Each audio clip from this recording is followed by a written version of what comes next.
Muy buenas tardes. Good afternoon, distinguished delegations.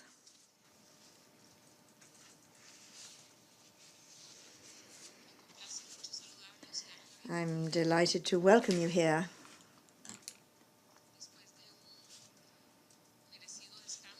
After a well-earned rest over the weekend, the 21st plenary meeting of the substantive session of the United Nations Conference to negotiate a legally binding instrument to prohibit nuclear weapons leading towards their total elimination is called to order. The conference will now continue its consideration of Agenda Item 9, in order to consider the text circulated today by the Chair entitled Draft Treaty on the Prohibition of Nuclear Weapons and contained in document A/229/2017/CRP.1/Rev.1.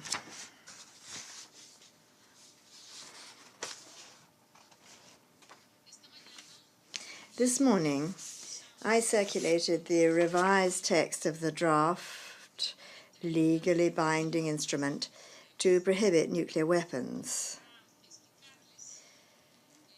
I'd like to explain to you that due to the complexity of some of the issues raised by the conference and in the text,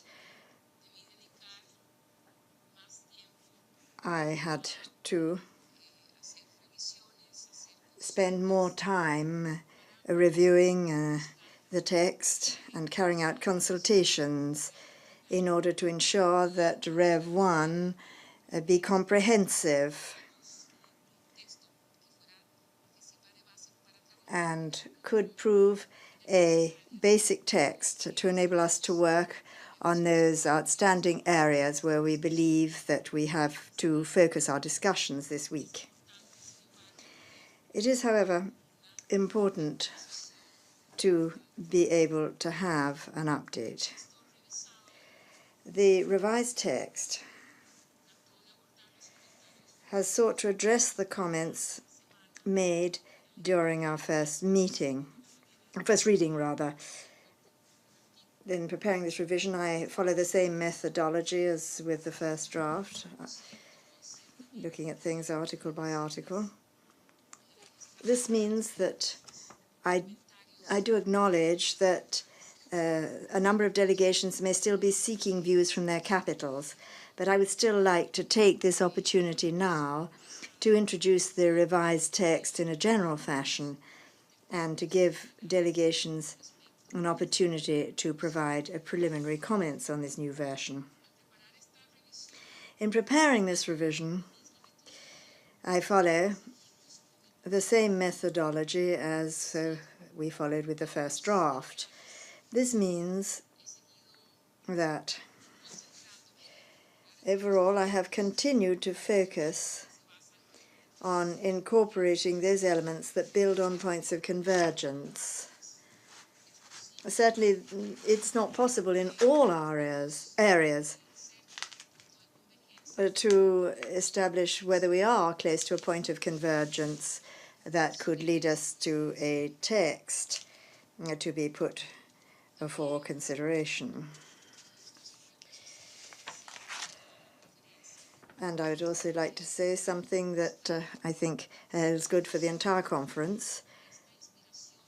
I have sought to heed the advice of the High Representative for Disarmament Affairs, Madam Insume Makamitsu, who encouraged all of us to take care to produce an instrument that is legally sound, technically accurate, and politically wise.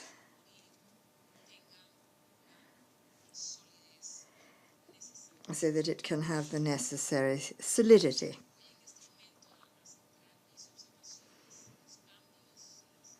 I will look at the changes and the new areas and the main concepts in the revised draft. Starting literally from the top of the document, you will notice that the title of the instrument is now a treaty.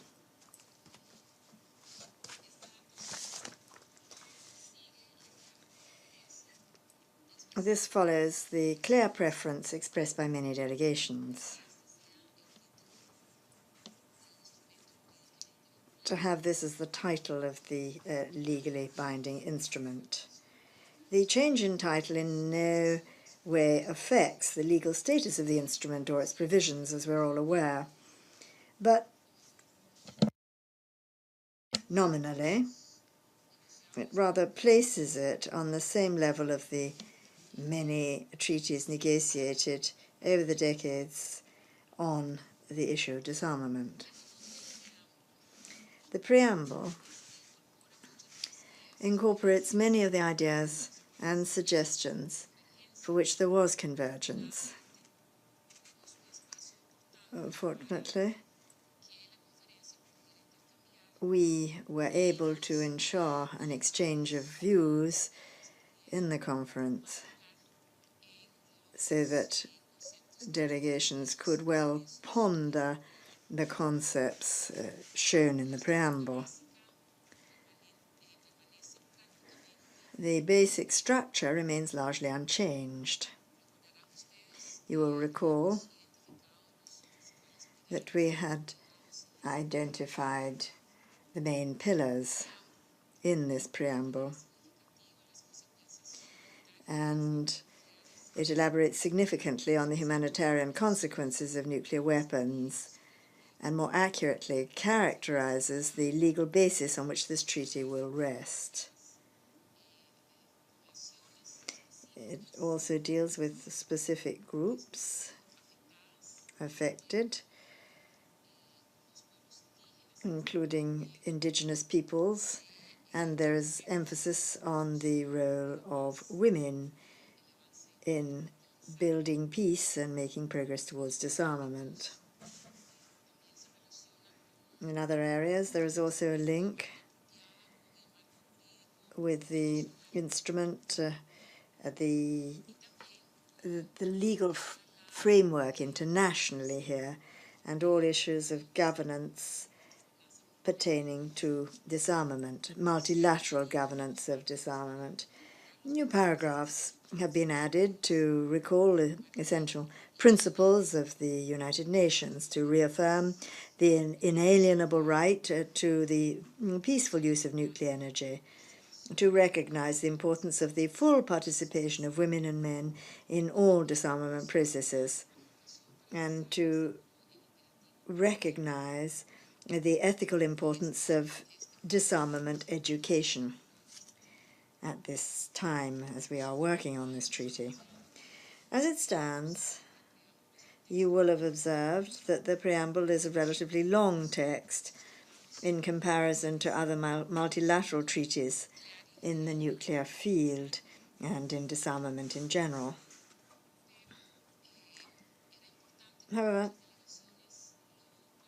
as many delegations stated, it was important not to sacrifice the feeling delegations have regarding the message we wish to put across for present and future generations, and in order to reflect the desire of delegations, we had to make a sacrifice to achieve a balance which we trust will reflect those points that delegations felt should be included. We also hope that the preamble provides a clear and precise narrative of the motivations, principles, and objectives of this process, of what we are endeavoring to achieve. Looking at the operational part of the text, you've already made it known that with respect to the general obligations, there are no changes. Discussions were held in the various sessions when delegations voiced their desires and made specific proposals on Article 1.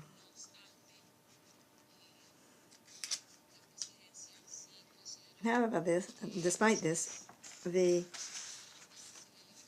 President believes that there was not a sufficient room to dwell on these concerns in a way that meant the chair wouldn't be able to proceed without taking discretional decisions, something we can't do at the moment. We want the conference to be able to explore issues pertaining to Article 1 more fully. This is a treaty looking ahead, and our mandate and our aim is that it be very strong, very robust, very clear, and it is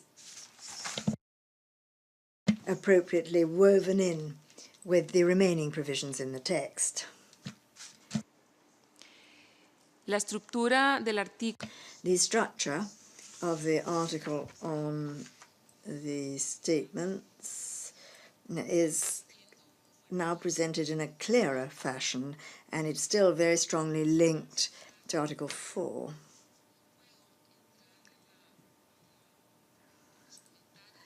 But I cannot go in detail on this thematic block from 2 to 5, those articles there. I must continue to indicate that obviously these issues here are worthy of an extremely detailed discussion because of the novel nature of this exercise we're engaged in to provide for or comment on prohibition with a bridge towards the future so that there are clear bases and strength again when it comes to the future, and so that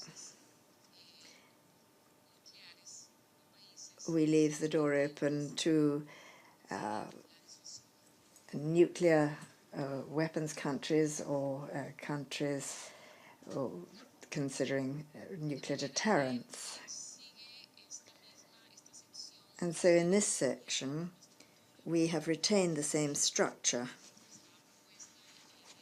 which was proposed in the original text.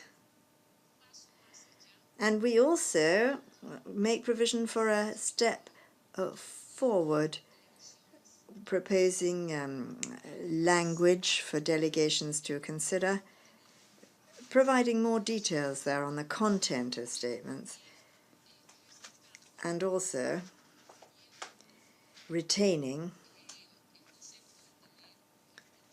the idea that there be an article on the issue of safeguards. Over the past week, we had certain proposals, including the content of this article in other articles, and given the discussion in the room, and also because of the clear remit that we have, our mandate is to ensure that this instrument should strengthen existing architecture and complement it. We therefore believed it important to retain and bolster a clear article on safeguards. I wish to underscore the fact that as a result of my consultations on this, a whole series of complex technical issues emerged where delegations have many points of view which have not led to a very clear convergence and which made it necessary further to deepen the discussion here, considering the most appropriate way to include elements which previously had been in an annex in the first draft of the text. We want to look at the best way of incorporating these elements and also to ensure that the issue of this article fits well into the existing issue of safeguards. We know that this is crucial, and we have to have a certainty that this instrument will support and complement with clarity all the existing instruments.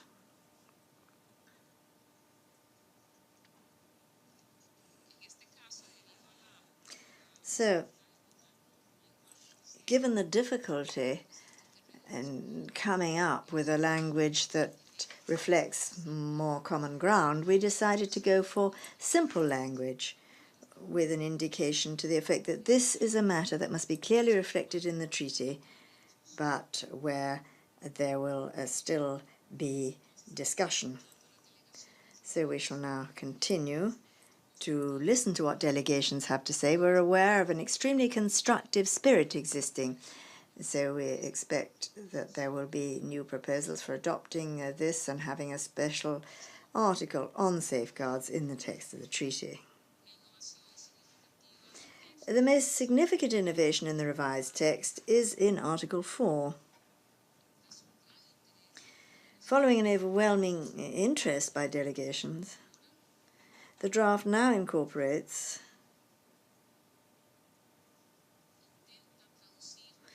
or it endeavours to translate into legal provisions a very clearly expressed political desire to the effect that the treaty should incorporate a way of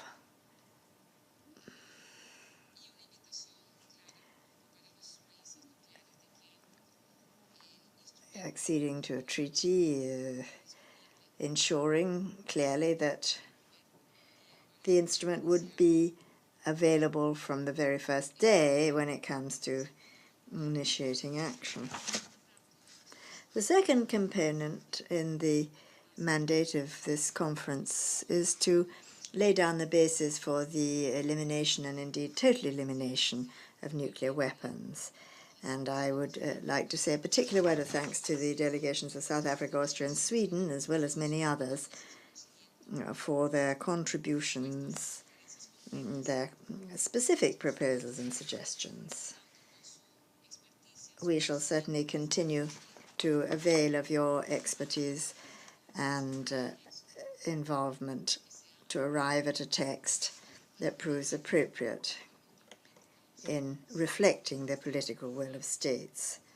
Article 4 now provides an option for a state possessing nuclear weapons to join the treaty at an early date, subject to an obligation to eliminate its nuclear weapons program and to engage in a credible process with the other states parties towards that end.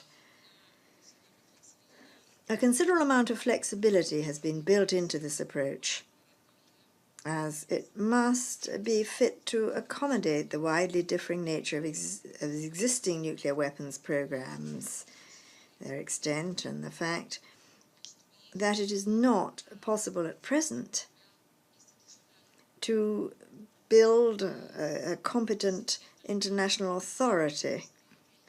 So we lay down the basis so that by means of the COP, it will prove possible to designate a competent international authority that could bear responsibility for verifying the actual dismantlement of nuclear weapons.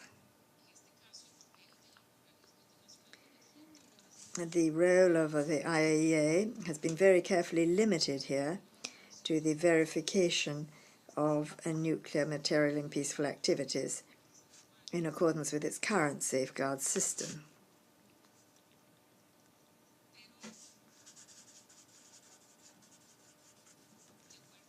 However, reflecting my recollections and record of discussions in the conference, it is of interest to continue to consider the so-called South Africa Plus pathway. And this has to be brought into line with the references on the current safeguard system. This is one of the reasons explaining why, obviously, these articles have to be discussed as a block, en bloc, in a constructive process. We do indeed retain the opportunity of pursuing additional protocols, including through negotiations with states not party to the treaty. These will be protocols to address specific cases. And there is also the possibility that within the framework of this treaty, other types of protocols could be worked out to deal with specific issues that would prove necessary as complements. So we therefore retain, in Article 5, the possibility that many delegations believed would be appropriate, prudent, and wise as an option. I do wish to say that looking at the Articles 2 to 5, they are then such as can provide a basis for the discussion and allow very detailed discussion on the provisions. I would like to say that in Article 9,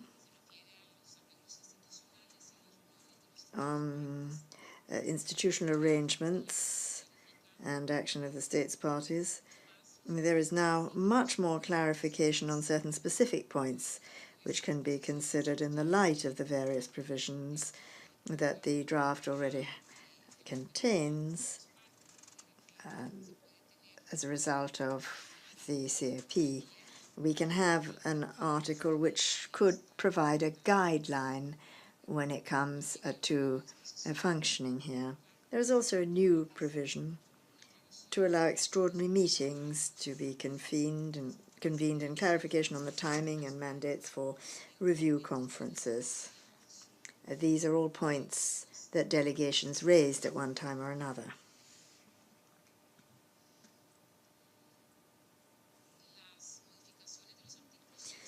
The changes made to Articles 6 and 9, 6, 7, and 8, are largely limited to the reorganization of the provisions into a more logical sequence.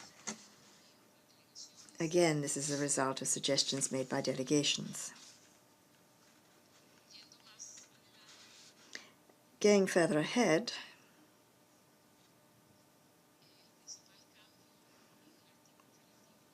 the main change in the article on amendments is that it now provides for the consideration of a proposed amendment at a dedicated conference for that purpose, in accordance with the normal parameters set forth in many treaties.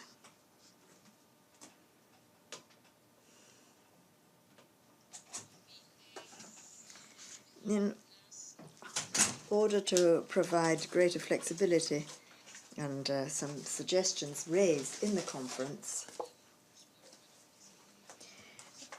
the idea is here that the greatest flexibility be granted to states wishing to join the treaty, particularly in the light of the Articles, Article 4. Articles 14 and 15 have been modified to allow the treaty to remain open for signature indefinitely. There are precedents for this under international human rights law. Finally, following many converging suggestions, the text of Article 19 has been corrected,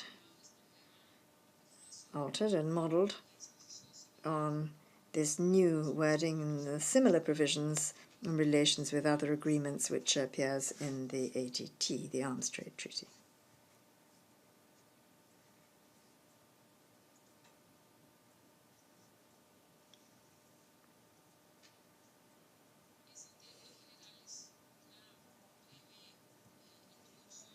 So there you have a brief general introduction of the tweaks made to the revised text.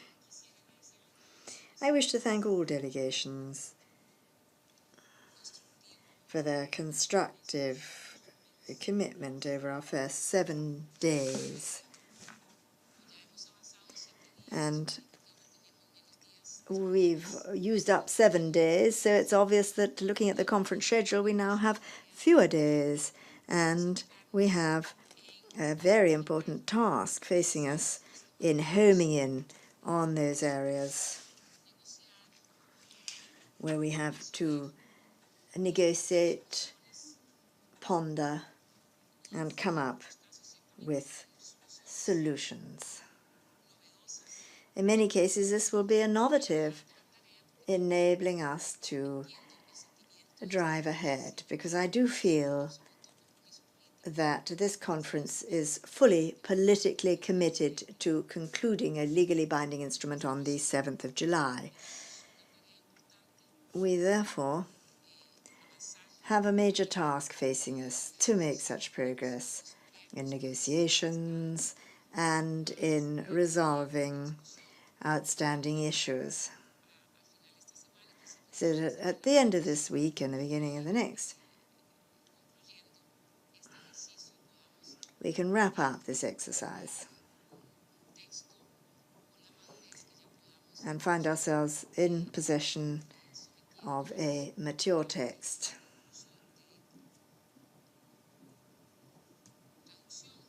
that can go ahead for translation and other processes. I'd now like to just refer to the way we'll organize ourselves. If you're anxious to hear what we're going to do, you will recall that last week we provided you with a new indicative program.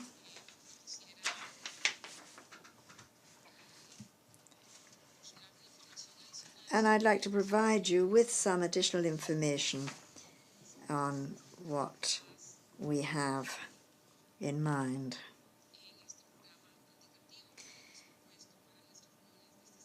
In this indicative timetable for our meetings this week.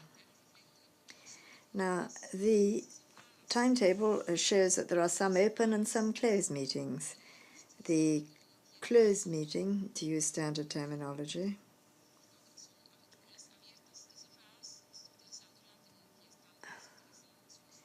I'm using the terminology used in the UN. The closed meetings will not be broadcast in a webcast,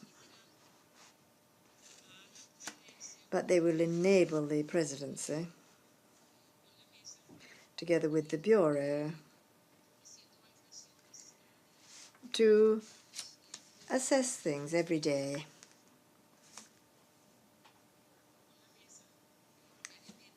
so that we can decide on how to allocate time for the informal consultations, which essentially are for governments, and where they can participate for observers. There will be certain sessions which will be completely open, and we shall be able to follow the procedures we followed last week.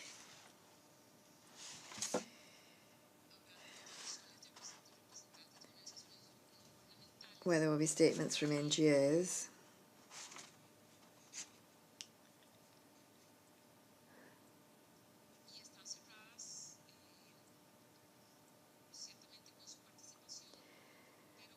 there will be closed meetings with NGO participation, but we felt there was a very positive idea last week. This means there should the private nature of discussion should be respected by NGOs. There should be no public recording of these meetings, including on Twitter or any other social media. As I did say to you, on the basis of information available to me, this was very well received as a procedure by all conference participants. And so we shall consider this every day with the Bureau so that we can adjust things depending on the needs of the negotiations to allow access and flexibility, enabling us to work in this fashion with the participation of civil society, but close to the outside world then. And then there will be certain sessions where only governments will be able to participate, only states. So we have then meetings with participation of civil society, but without reports to the outside world, and the press will be able to be there. But this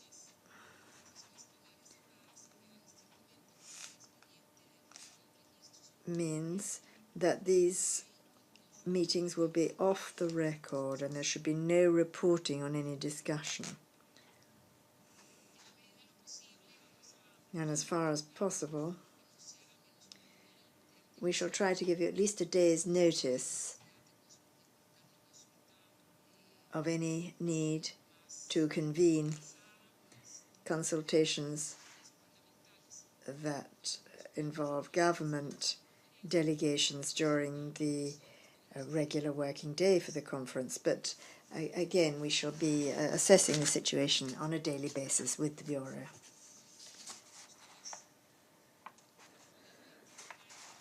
You will have been able to see then that this week our aim is to be flexible so that we're able to allow discussion of various issues and have specific discussions again on those areas where more work is needed, more discussion is needed.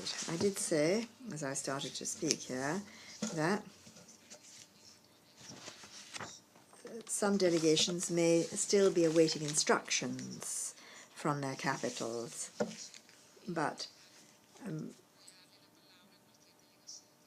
after this general introduction now I shall open the floor to any delegation which may wish to make general comments.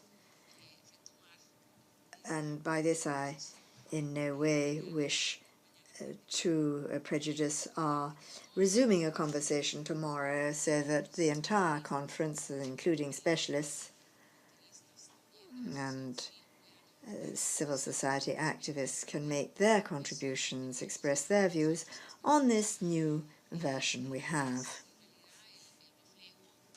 We trust that it truly does reflect the progress made by the conference. I would say quite frankly here that this progress is extremely significant, but now we have to look at the details and wrap up the outstanding issues. In a personal capacity, I must say that I'm very pleased at the headway we made and the very constructive spirit that prevailed in the conference, which I'm sure will also be the spirit imbuing us in the future. I should now like to open the floor to any delegations who may wish to make general comments on this first Rev 1 of the text of the treaty.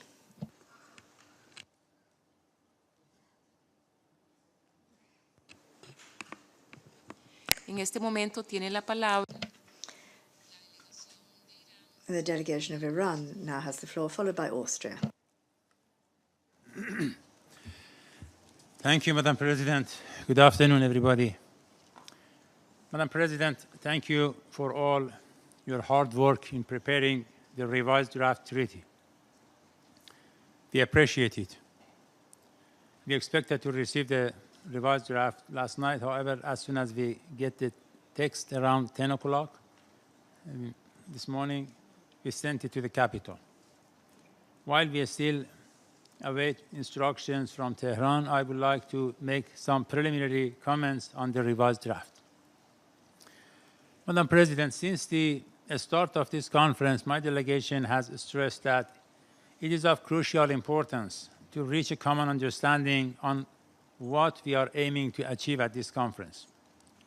Are we negotiating an instrument to prohibit nuclear weapons, or we are negotiating an instrument on the prohibition of nuclear weapons and their destruction? In accordance with the UNGA, Resolution 71/258, the conference is mandated to negotiate an instrument to prohibit nuclear weapons.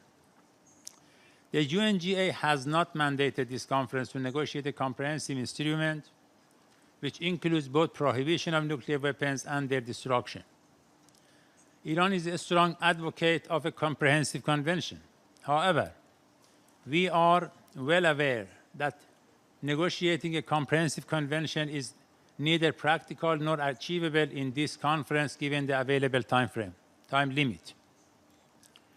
For this reason, in the course of the first reading of the draft, my delegation proposed the deletion of Article 224 regarding declaration, safeguard, and elimination of nuclear weapons, and verification standards in the post-disarmament situation.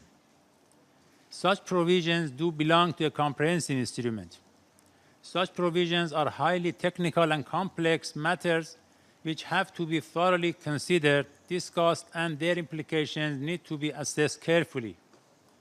Retention of such provisions in the revised draft and their further elaboration clearly indicates that the instrument has gone beyond the Prohibition Treaty and has aimed to be a comprehensive convention. If this path chosen by the drafters of the text, in the view of Iran's delegation, the text has many deficiencies with regard to declarations, safeguards, and the verification standards for the post-disarmament situation. We look at this text as a legally binding text. We cannot take it lightly. A legally binding treaty that leaves open many questions with respect to declarations and safeguards and the verification standard in the post-elimination situation would be very harmful for the future of nuclear disarmament endeavor.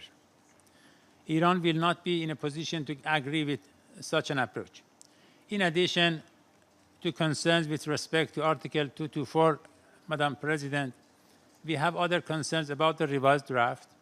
We note with great concern that some of the critical proposals made by my delegation on the preamble and Article 1 that received a remarkable support of many delegations in this room are completely overlooked in the revised draft. For example, the issue of the threat of use and the reaffirmation of the declaration of the UNGA that the use of nuclear weapons is a crime against humanity. In the preambular part, the prohibition to threaten to use nuclear weapons and the prohibition of all kinds of nuclear weapon tests, as well as the prohibition of the transit of nuclear weapons in Article 1, is among those issues. The complex issue of probable non-compliance of those states whose declaration were affirmative is also among the issues that have not been touched by this text. Madam President, it is time to get to the negotiating phase in the proper setting. The revised text is far from a consensus text. We have a lot of work ahead of us. We should work diligently in the remaining days to resolve the outstanding issues and reach an agreed text. My delegation is ready to work with you and other delegations in this regard. I thank you, Madam President. I should like to thank this distinguished delegation of Iran and now give the floor to the delegation of Austria, followed by Ecuador, Malaysia, and Argentina. Thank you, Madam President. First of all, I would like to thank you, but also your team and the Secretariat, who have worked so hard to provide us with the revised version. And it is certainly not an easy task after the rich discussions that we had until now. But I think we can see that we are really making progress, and it is quite good. And at the same time, we can also see that on certain issues we will need more work, as you have said yourself. And this is certainly the case with regard to Article 2 to 5. as you have said, a number of delegations, including my own, has provided you with some ideas how to go about this, and we can see that these ideas, having spoken with so many of our colleagues here, had a lot of acceptance, and some of those ideas are now contained in the draft, for which I also want to thank you. But there are a number of issues that we still have to complement here. This is in particular with regard to Article 2, the declarations of countries that now, when they accede to the treaty, own or possess nuclear weapons or nuclear explosive devices, because in A we just have the past and they have already eliminated. But what about those who have them? So I think we will need here further language on this. And also on declarations we will need language. What about those states on which territory nuclear weapons are stationed? I think it would be good that they also could declare it. And this has repercussions certainly on Article 4. So there again, we have to have language with regard to stationed nuclear weapons on the territory, but certainly also with regard to more precise version with regard to countries that own or possess nuclear weapons. Turning now to Article 3, safeguards. As you have so rightly said, it's very difficult to formulate it because we know that safeguards agreements exist and they are in the perimeter of the IEA, and I think everybody agrees that we do not at all want to interfere in this. But they have a high importance for the object and purpose also of this treaty. And when we look, now it's only one paragraph under Article 3, and what we are missing is to express that all countries should conclude safeguards agreements. We have just here at a minimum maintain, but what about if there are no? I know there are only relatively few countries that do not have this, but I think it's really a treaty that is going to cover everything, and so we will have to address this. My delegation is certainly ready to continue to work with other delegations on this issue and to provide you, together with so many other delegations, here with some complementary language. Another point that I wanted to raise is, and this is not a criticism at all, of course, under Article 14 we talk about the signature. And we think usually in such treaties we put in when and where this treaty will be opened for signature.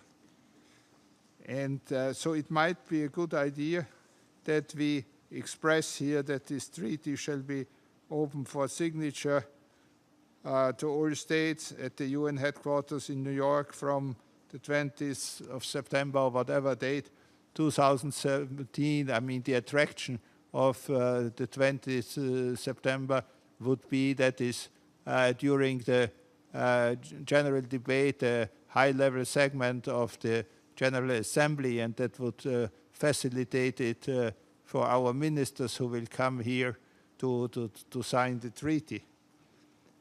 So that's a rather practical suggestion, and we would be happy to see this included Of course, we have some minor points, but I think these could be very easily be fixed. They are not of a conceptual nature, and that again testifies to the good basis that we have achieved, and we are certainly looking forward to work with you and all other delegations that we meet our common objective to finalize this treaty in time to adopt it on the 7th of July.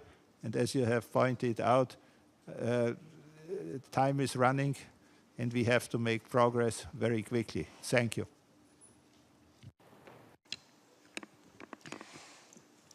I thank the distinguished delegation of Austria. Let me give the floor now to, permítame dar la palabra a la delegación. May I now give the floor to the delegation of Ecuador, followed by Malaysia.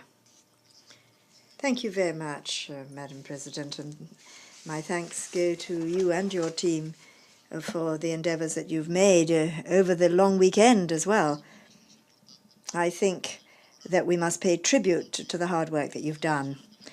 And like previous delegations, my comments are really general. Looking at the preamble, doesn't perhaps have everything that all delegations would have wanted, but we do think it does reflect the opinions of the majority of delegations. There could be one or two small changes, but we think it's setting us on the right road. And the preamble is longer, but we're still shorter than the preamble on the prohibition of cluster weapons. So we're still within a reasonable stage. Now, looking at Article 1, I'm not going to embark on specific proposals now. Indeed, I will be coming to an issue of procedure as I conclude what I'm saying. We do have your original version here, so this doesn't include the proposals that my delegation or other delegations brought forward. However, as you're aware, Madam President, there are proposals that my delegation last Friday indeed sent to the Secretariat with a specific alternative language on transit, and I shall be presenting these when the time comes. Now, looking at Articles 2 to 5, yes, it's interesting here. The treaty, looking at its title, is on prohibition. So, therefore, the most significant article, well, all articles are important, would be Article 1. This is certainly giving rise to the area there where there is most discussion. Those are the Articles 2 to 5. Now, looking at the full mandate, it's on negotiating a legally binding instrument to prohibit nuclear weapons leading to their total elimination. We believe that both of these aspects are important. So I would put what is more of a methodological question on these articles. Should we aim more at certain framework articles which could be developed further depending on circumstances and what all states decide, all states with nuclear weapons, or should we have provisions that are a bit more specific, a bit more precise, as it were? My capital is still studying this, but I think we should take the two alternatives into account. The way forward here is not the only one. There would be other ways of laying down very firm bases and considering what would be done in the case of the accession of more states, particularly those with the nuclear weapons, but allowing the Conference of States Parties to decide the exact procedures to be followed in those circumstances, or something combining those. But this is an element in the treaty that does have a degree of importance, just because of the fact that our instrument is intended to take us on a future course towards the total elimination of nuclear weapons. Looking at Articles 6 to 8, there are no major changes there, just one or two tweaks to 7 and 8. Looking at 6, the reference we don't need the reference pursuant to constitutional processes. That goes without saying. It's fine. But in Article 7, as has been stated in the debate, it's a question of striking a balance here. The primordial responsibility of the state of jurisdiction must be retained and must be reasserted. By way of an example, let's say there's an accident on First Avenue here. We're not supposed to wait until the driver of the vehicle that caused the accident comes back to deal with the victims. We have to help the injured. So this is then the priority. We have to look at things from the point of view of the victims, those who need assistance. And then again, as other delegations have said, we cannot overlook the fact that there are responsibilities here. So there's the balance, which I don't think is as yet enshrined, but when it comes to the point of view of the victims, this article needs to be further strengthened. And the same thing holds good with regard to remedies for the environment, rehabilitation of the environment. You're aware, Ecuador, in its constitution, recognizes rights to nature. And so the state of the environment is not a responsibility for nobody. Rehabilitative action has to be taken, and certainly the responsibility of the state of jurisdiction comes into play. But this jurisdictional responsibility does not remove a responsibility from states responsible for environmental damage. And then Article 9 refers to the attributions of the COP. We welcome this. We note, though, as well, that the proposal was to synchronize the COP meetings with the review conference, which would be every 6 years. We think this is a good alternative. If we look at Article 11, there's something new here. We have to look at the precedents, not just because of the existence of amendments, but because a new sort of conference is being mooted, an amending conference, in the context of a two-yearly cycle of states parties. It could be that there's such urgency regarding an amendment that there has to be a meeting convened very rapidly to deal with the amendment. No, that's not the case. The amendments should be brought to the COPs, but we have to bear cost in mind if we have to have meetings just to discuss amendments and not allow the COPs to deal with that. Then I think the distinguished ambassador of Austria made an interesting proposal regarding the date for a signature, the opening date, considering that on the 7th we should adopt a text.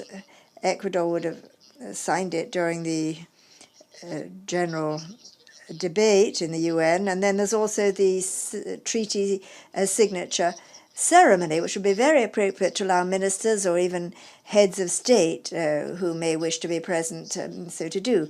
However, this is something that we can discuss. First of all, we've got to reach our goal on the 7th of July.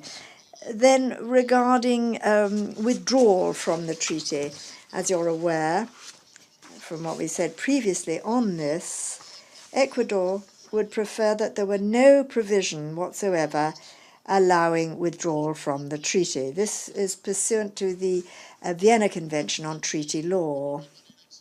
In any case, we do say that the proposal, as it stands here, appears to us to be too simple. This is too serious, too important a treaty to allow. I think the maximum period here would be 6 months to allow a state just to withdraw like that. My delegation would quite simply prefer that it should not be possible to withdraw from this treaty. Then lastly, on methodology, Madam, and the meeting schedule, You mentioned on several occasions, as did other delegations, the fact that we don't have much time. And when there isn't much time, we have to make the best possible use of it. As you did say, some articles have not been changed. Article 1, considering the first draft, the first version of the draft. So, and I say this very respectfully, all delegations still have to make their comments on this new version of the draft, but once that has happened, I think if we do have some time, then we should immediately start to discuss Article 1, perhaps even this afternoon, because I take it, well, every delegation is going to know this, so the instructions won't have changed. Article 1 is exactly the same that we had before. We've got it in front of us, so we could start to negotiate it this afternoon. It's a first revision, but you will recall that there were no further proposals on that. We do have proposals on this article. We want to discuss things, we want to negotiate, and we feel we should start straight away. We can make quite a lot of headway in an hour, and if we do find ourselves with an hour this afternoon, and if you so decree, Madam President, we could start on Article 1 straight away, as it's the same one that was there at the beginning. And then my last comment, and I am coming to the end now,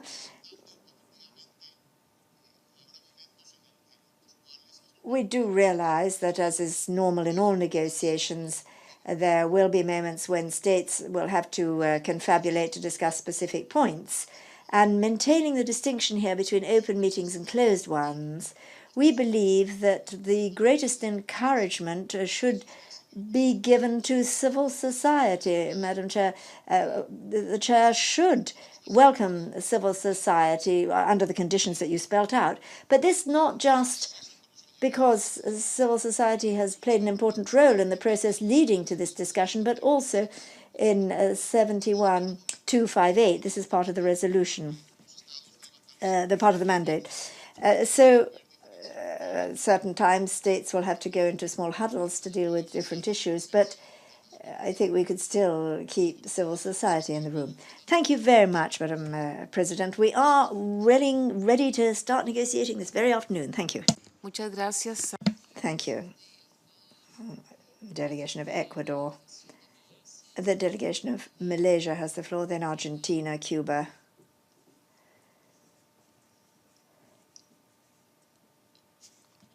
La delegación de Malasia. Malaysia, you have the floor. Thank you, Madam President, and may we take this opportunity to thank you and your team for the tremendous work that you have undertaken in the past weeks and over the course of this long weekend.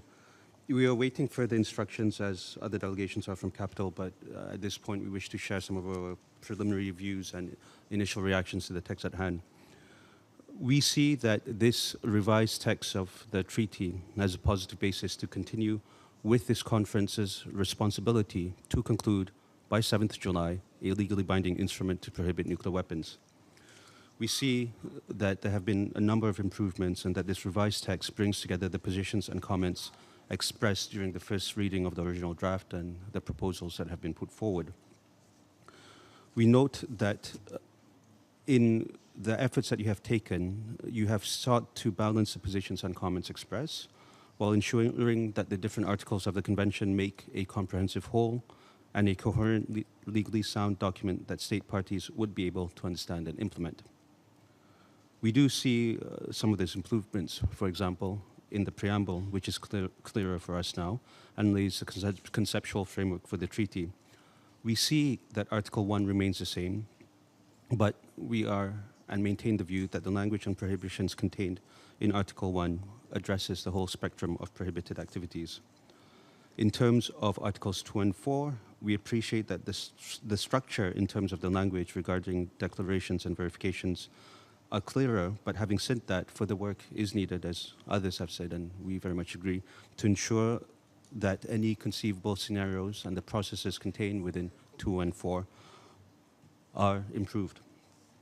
Article 3 on safeguards is also improved, in our view, to balance the need to, 1, not interfere with existing regime, while ensuring that safeguard standards not lowered, yet at the same time not making as mandatory obligations which are not, and we appreciate that, and further work could be done.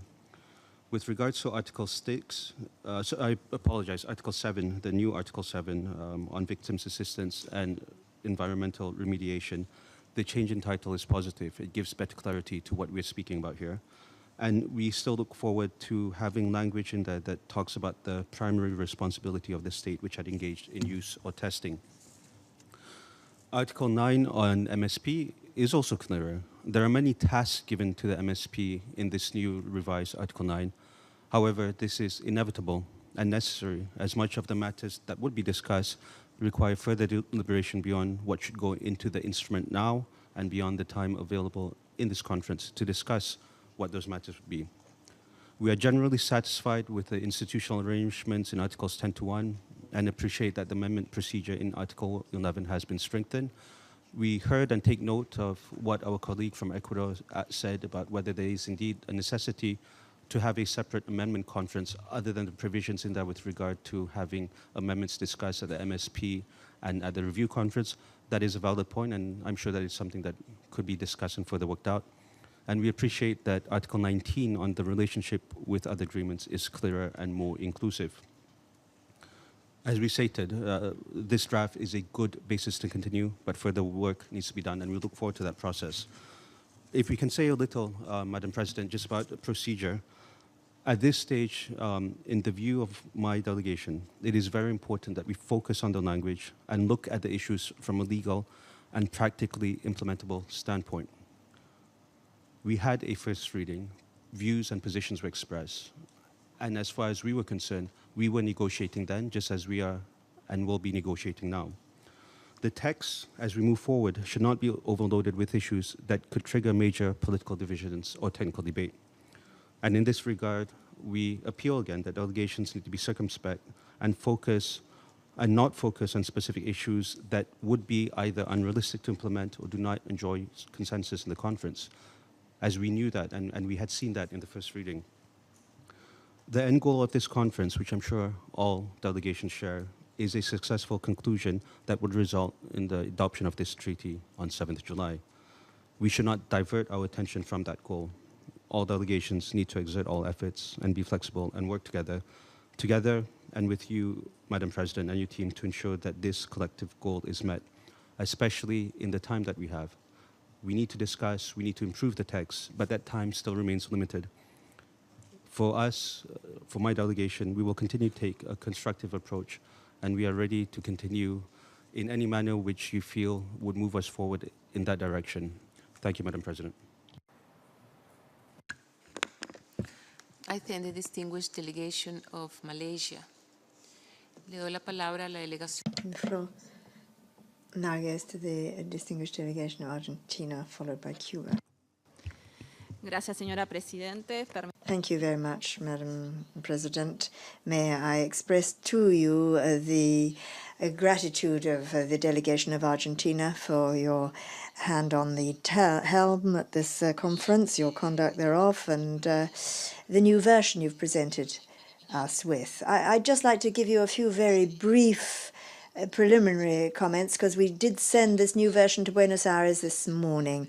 Firstly, referring to the draft for preamble paragraph 18, this is a paragraph of interest for my delegation. We agree with the presentation on the 15th of June, and the TMP being the cornerstone regarding the regime on non-proliferation. Now, on Article 1, we believe that the general observation should include concepts of elimination in a new point 3 and subsequent points. We did send the language to the Secretariat in the past on this. And looking at obligations, we suddenly find that there are provisions in the draft treaty on verification, but no obligations on elimination. And the other way around, we see that there is a prohibition on nuclear trials, but there's no verification of this prohibition. So we think that we'll have to do a little bit of work on there. And then on safeguards, we believe that 2.1b and Article 3, the specific one on safeguards, need to be rendered tighter in the way in which they're couched. Delegations did present language that could prove satisfactory to my delegation, again regarding to the refer to the NTP. And then, as was mentioned this morning, the safeguards should include a paragraph which was in the annex. You proposed it in the first draft of the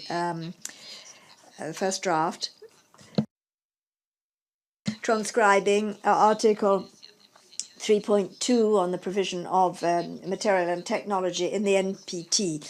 We think it's important in a provision there on nuclear weapons. And again, for us,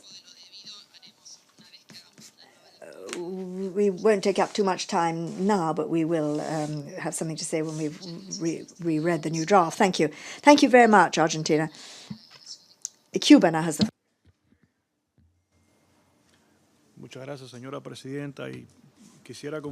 Thank you very much, Madam President. I should like to start by thanking you and your team and the Secretariat for the extremely hard work that you've put in to prepare this revised version of the treaty. We think that this new draft being proposed is a new step forward towards our aim of, on the 7th of July, approving a treaty on prohibition. We think that the revised version does take duly into account the various proposals that delegations have submitted. However, at the same time, we do feel that it still requires a lot of work, Madam President, and certain changes, significant changes, will have to be written into the text in order to bolster this treaty and ensure that we appropriately comply with the mandate given to us by the General Assembly. I shall, for now, just restrict myself to voicing some of our basic concerns. Forgive me, just looking at the new version, obviously studying it very carefully, and we shall make more specific comments in the future when we've looked at it, but I'd just like to underscore 2 or 3 of our major concerns. Now, looking at Article 1, I have to say again that for Cuba, Article 1 is the most important one in the entire treaty. We're working on a treaty on prohibition, and without failing to recognize the merit that the other articles have, Article 1 is of priority for us, Article on General Obligations.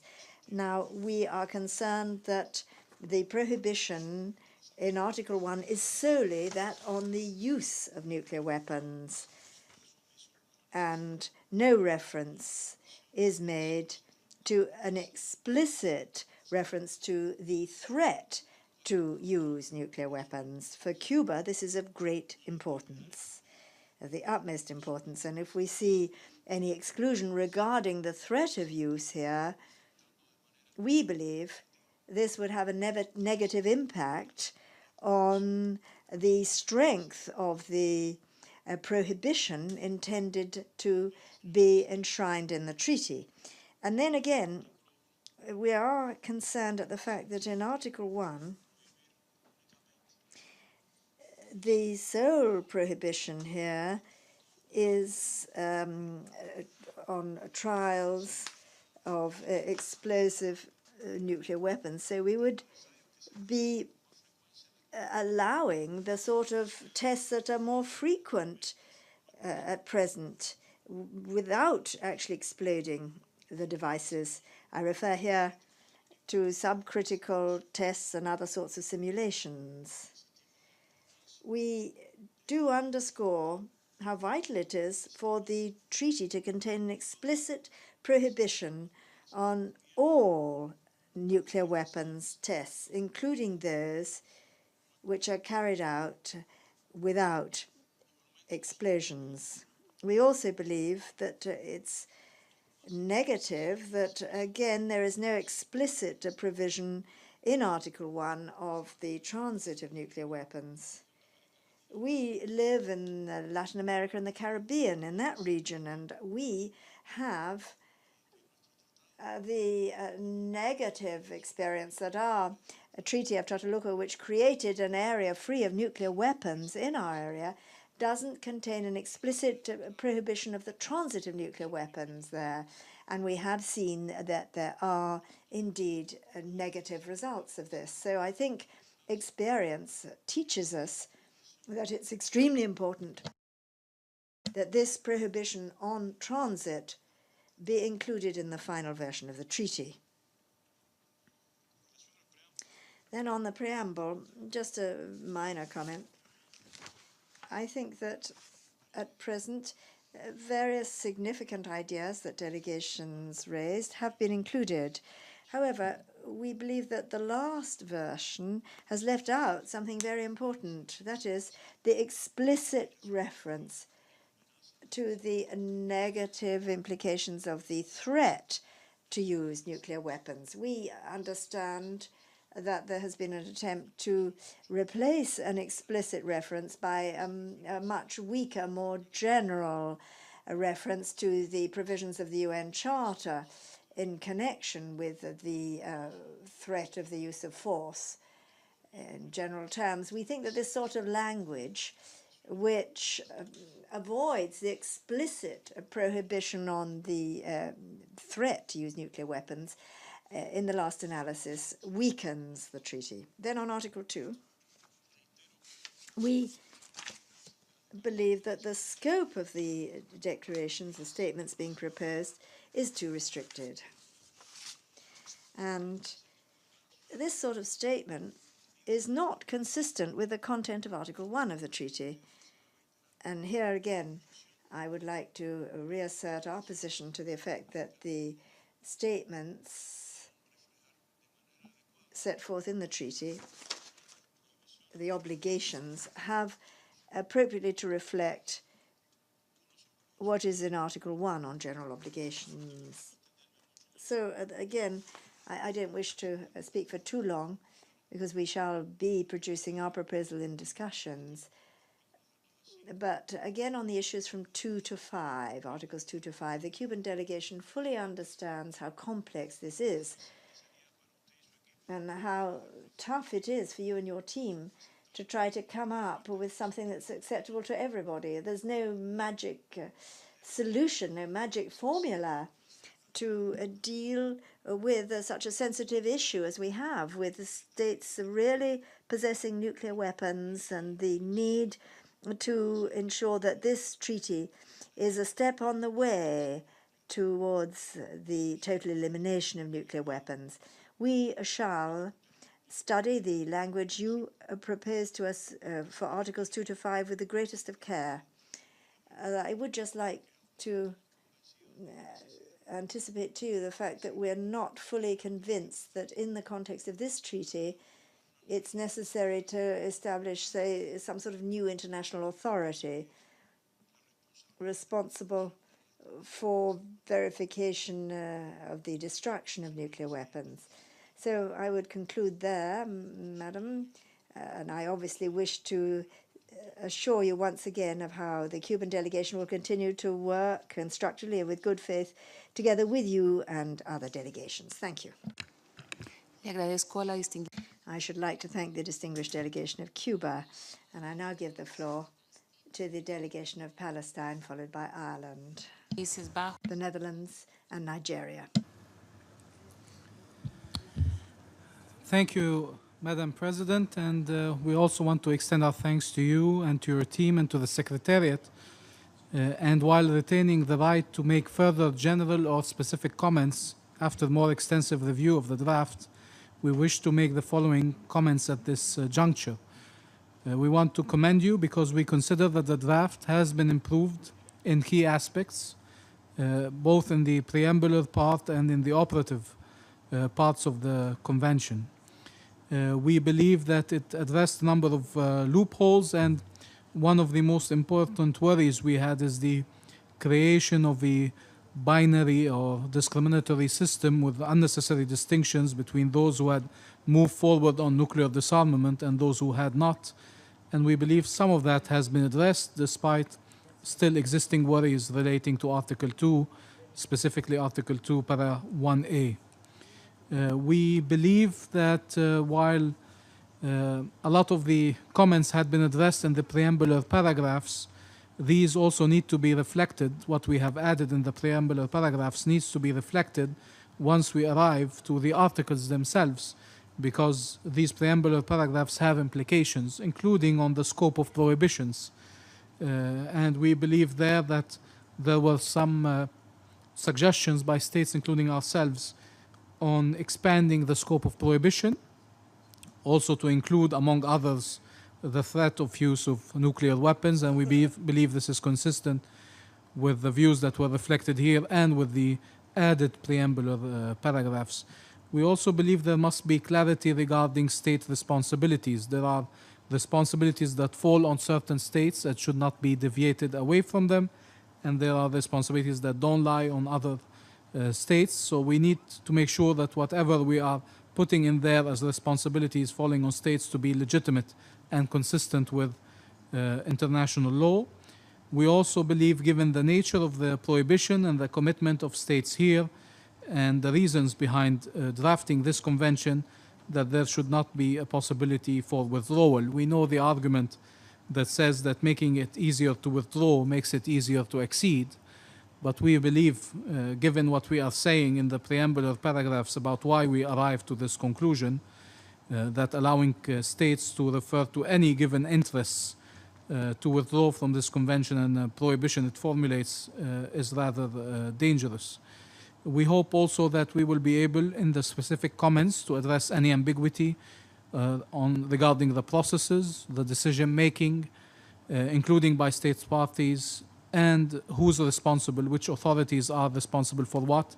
Some of the suggestions that are in there are still too open and need to be clarified and determined. We truly thank you for all the efforts that have been put into this, and we believe this brings us much closer to an agreement on a text for the convention. Thank you.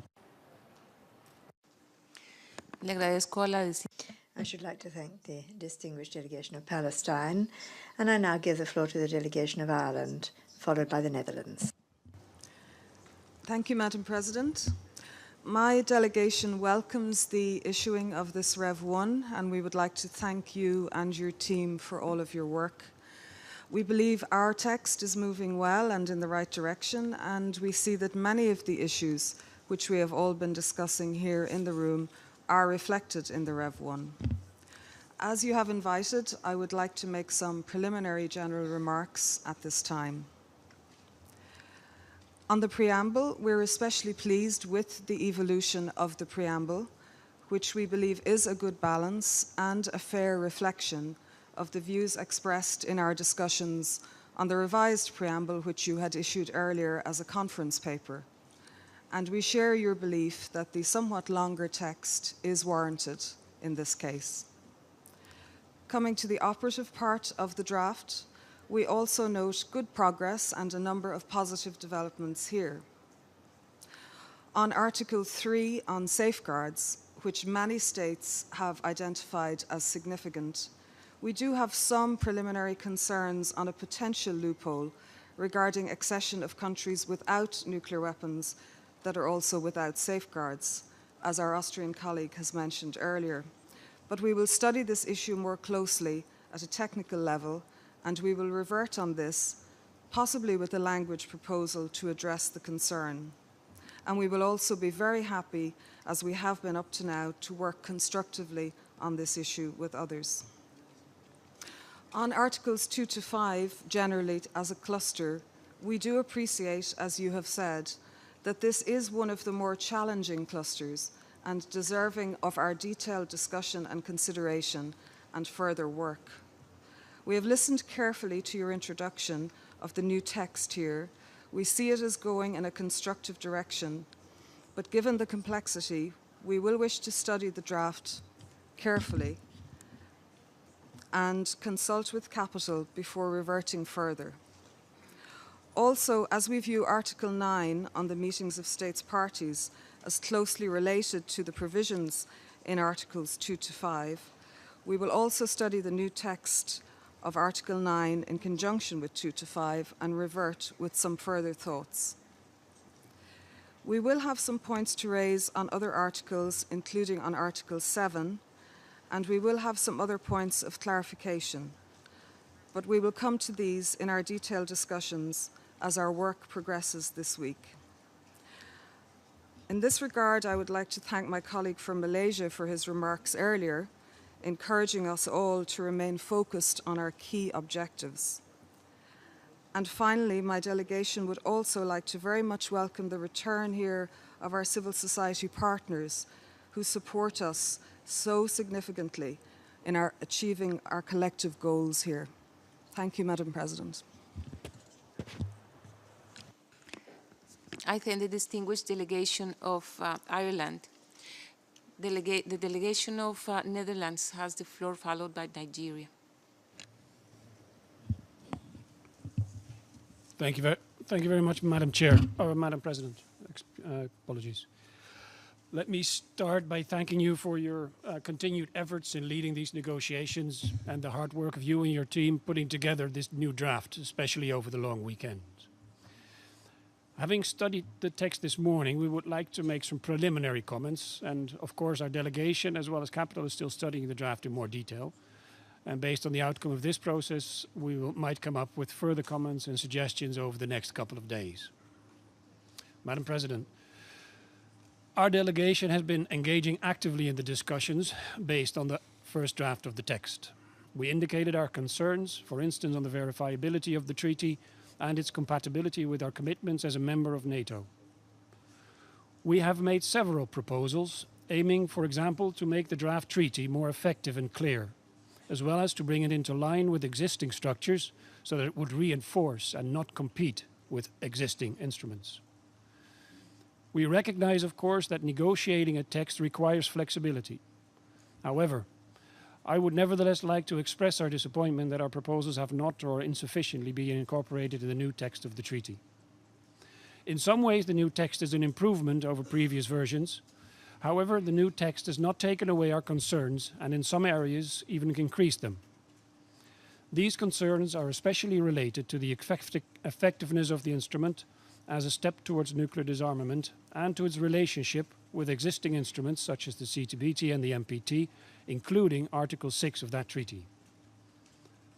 Madam President, our number one goal here is and remains taking a significant step towards the complete elimination of nuclear weapons. In our view, any proposed instrument will not constitute an effective step towards a nuclear weapon-free world if it fails to encourage elementary steps such as the development and universal adoptions of safeguards that can guarantee, efficiently and beyond a doubt, the absence of nuclear weapon-related activities in all states. The effectiveness of our safeguards mechanism becomes more, not less important as nuclear disarmament progresses. It is our precondition for reaching global zero. The current text, however, fails to encourage states parties to ratify an additional protocol and to adopt even higher standards in the future. This, in our view, does not contribute to making progress towards a nuclear weapon-free world. It might even encourage resignation to the current situation. The Netherlands would therefore like to reiterate a suggestion to not only include the additional protocol in Article 3 of the draft text, but also to clearly codify a commitment of member states to develop and adopt higher standards of verification. Furthermore, the current text of the treaty still does not make sufficiently clear how it intends to engage with nuclear weapon possessor states. On the one hand, it contains provisions for such states to join and then disarm. On the other hand, it insufficiently recognizes the issues that need to be dealt with before such states would take this step. I am in this context not only referring to our security-related considerations, but also to the development of an effective mechanism to verify nuclear disarmament. And these factors are crucial to make this treaty an effective step towards disarmament.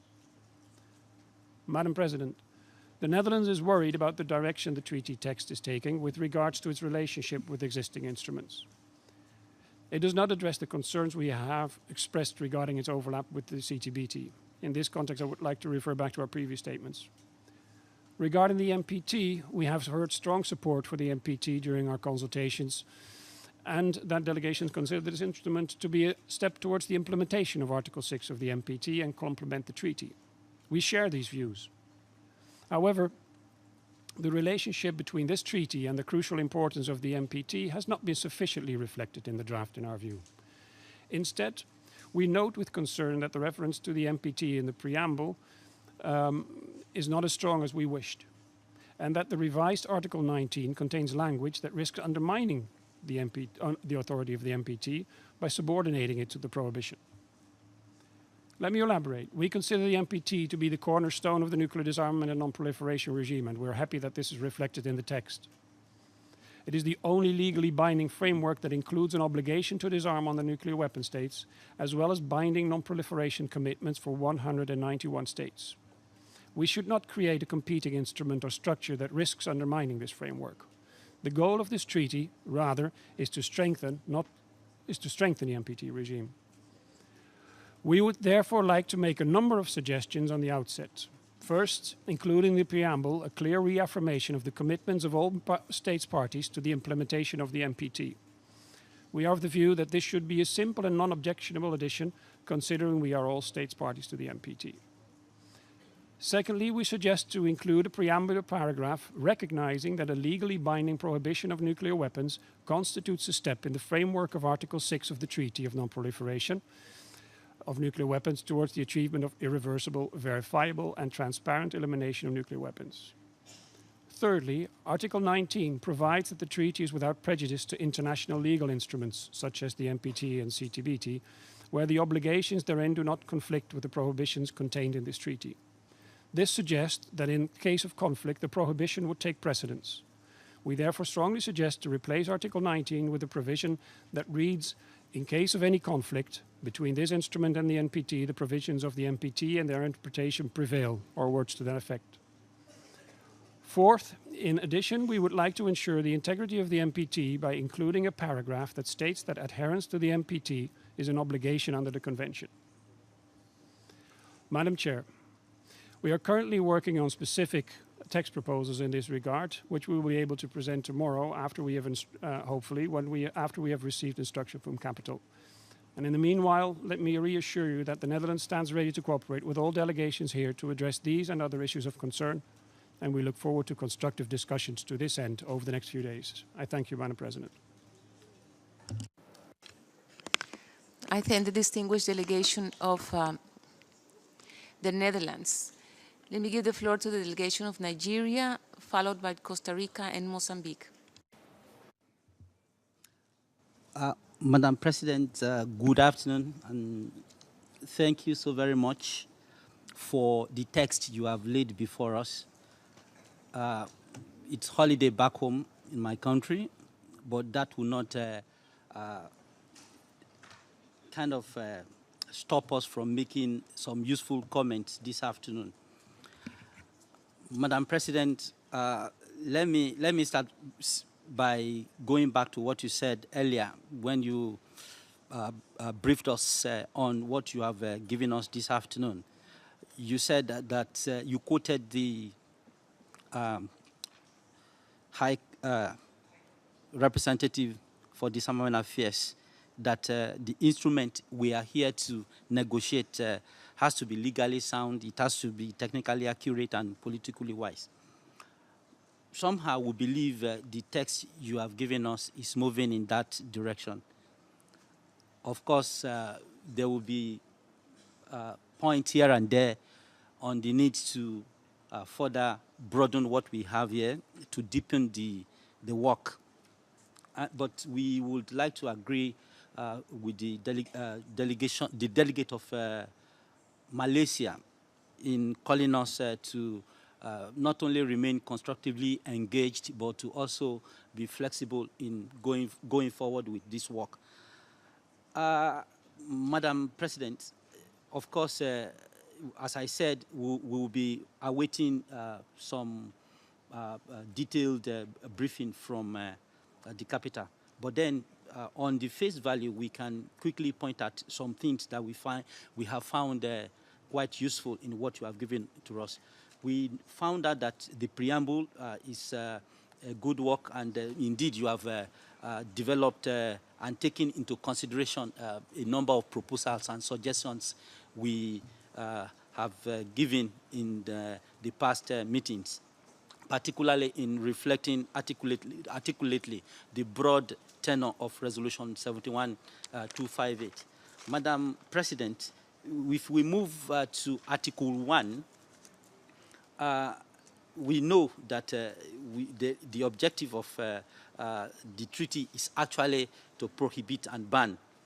So we believe somehow that has to be immediately reflected, coming from the preamble, then going straight to the article, in whatever way, form, or shape it will be. But it has to read somewhere between the objective of this treaty is to ensure we are okay with what you have outlined. They are good, and then they actually they conform to what we have going forward in the text. Madam President, we believe the current Article 2, we did highlight some issues there for us to maintain a present continuous, particularly when you are looking at only those countries that owned or possessed nuclear weapons in the past. So we can make it present continuous, but we remain in your hands on that. We found out that there's a big improvement on the former Article 6 that you have now presented to us as Article 7, including the addition of environmental remediation. Article 8, you have broadened it further, and we found that initially what we said was if we won't sharpen it, we could as well remove it. But you have done a good work on that, and basically that would be our initial comments. But we also want to seize the opportunity to thank you and your team for a good work. Thank you, Madam President. I thank the distinguished delegation of Nigeria. La delegación de Costa Rica. The delegation of Costa Rica has the floor, then Mozambique and South Africa. Muchas gracias, señora. Thank you very much, Madam President. Costa Rica was very pleased indeed at this new text of the treaty, and we should like to thank you very much for everything that you and your team have done to arrive at this revised text. We note some significant progress in the document, particularly looking at the preamble, which appropriately reflects the proposals made by delegations. We now have a much more solid and clearer text. May I just make a few preliminary observations? The preamble should reflect the reasons and concerns pertaining to this treaty, recognizing ethic imperatives for the prohibition of nuclear weapons, the disastrous consequences of their use, and these concerns must be adequately reflected. The preamble must also reflect the needs of the victims and the disproportionate impact that nuclear weapons have on women and children and indigenous peoples. And again, the preamble should refer to the risks of an accidental explosion, one that is calculated or intended as well. And this new version manages appropriately to amalgamate all these concepts, which are of key importance for my delegation. Costa Rica also welcomes the fact that PP9 has been strengthened in order to reflect the basis of international humanitarian law, protecting civilian populations and fighters, preventing indiscriminate attacks, and excessive suffering, mentioning there some of the elements which did not appear in the previous text. We welcome the fact that there's also in PP12, there's a specific reference to 26 of the Charter, urging us to promote and establish international peace and security, using economic resources of the world as little as possible regarding weapons. This is very important for Costa Rica, given the disproportionate and multi-million investment that nuclear weapons countries devote to the production, maintenance, and modernization of nuclear weapons. and these could be used to change the paradigm that we so want to see.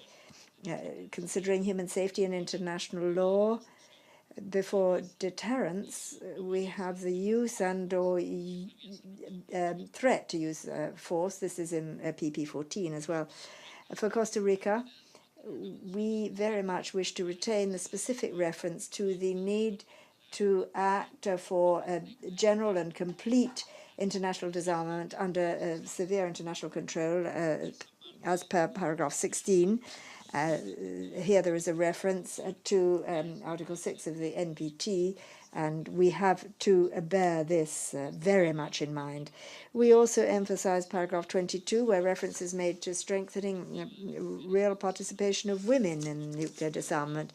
This again reflects the active and growing participation of women in international peace and security, and the quality of their work, and also positive education for disarmament is mentioned in paragraph 23.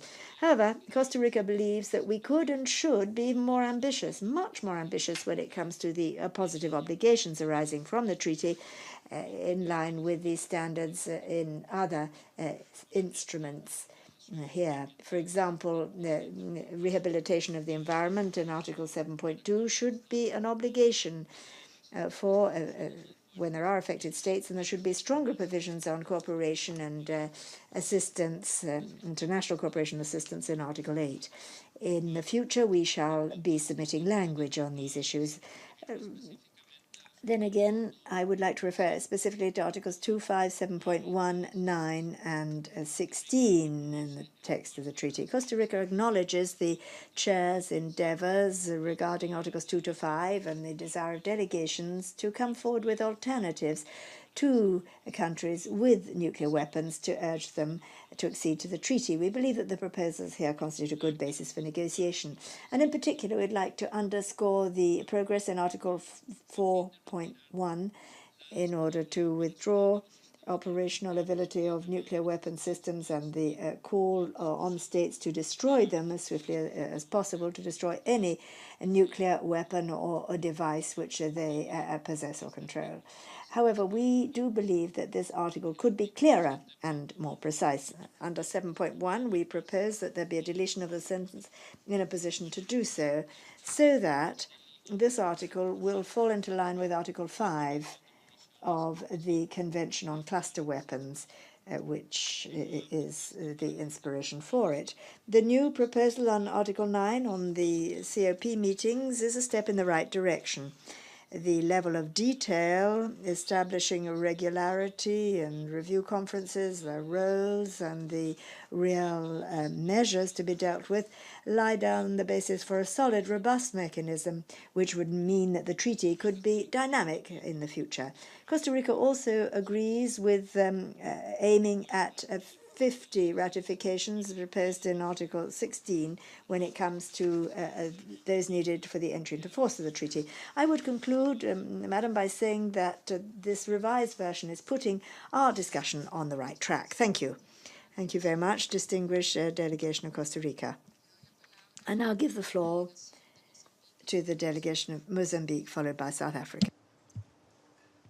Thank you very much, Madam President.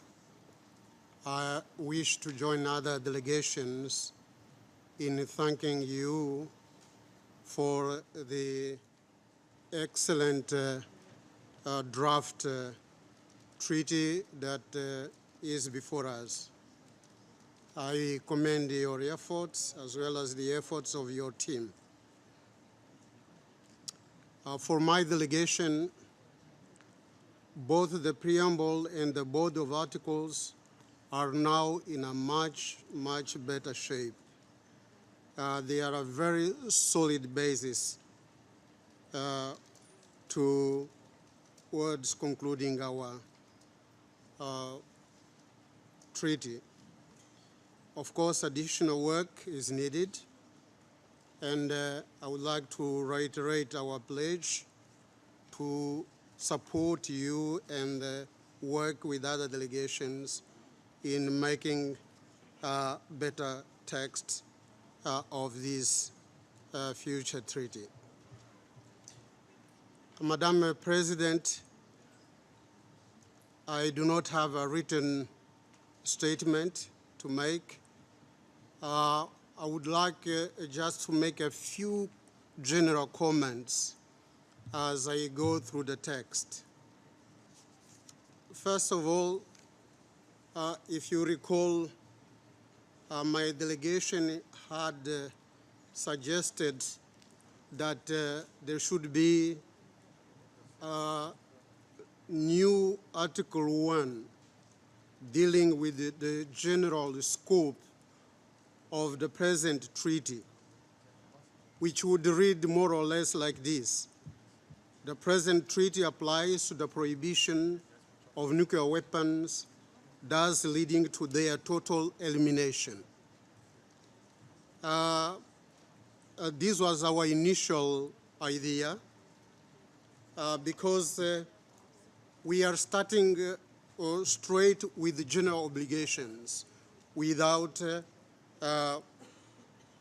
telling what is the main purpose of this convention. But of course, if the idea is not valid, we will not insist on it. On other draft articles, just minor issues. I will start with the draft Article 5 on additional measures. Usually, in legal terms, we do not trust when a text is too crowded, too long, and has many ideas in it. So our suggestion here would be, if possible, and for the sake of clarity, to break this article in brief sentences without changing its content. I think this can be done by dividing paragraph 1, 2, 3 with very clear and straightforward ideas. On Article 6, national implementation, we would suggest, as some others had done in the past, that we delete the portion of the sentence that reads in accordance with its constitutional process. We need to delete this. And the reason is that it may raise a problem of conflict between internal law and the treaty. As we know, Article 27 of the Vienna Convention on the Law of Treaties says that a party may not invoke its internal law in order not to perform a treaty. So it is important that we do not bring into our treaty this confusion. Number 2 of Article 6, I do not know whether it should not be included in the present Article 1, general obligations, but this is a matter of drafting. On Article 13, we are happy to see the text, but I think that instead of attracting, some delegations had suggested promoting a wider acceptance or adherence by all states of the treaty. It is just a minor thing.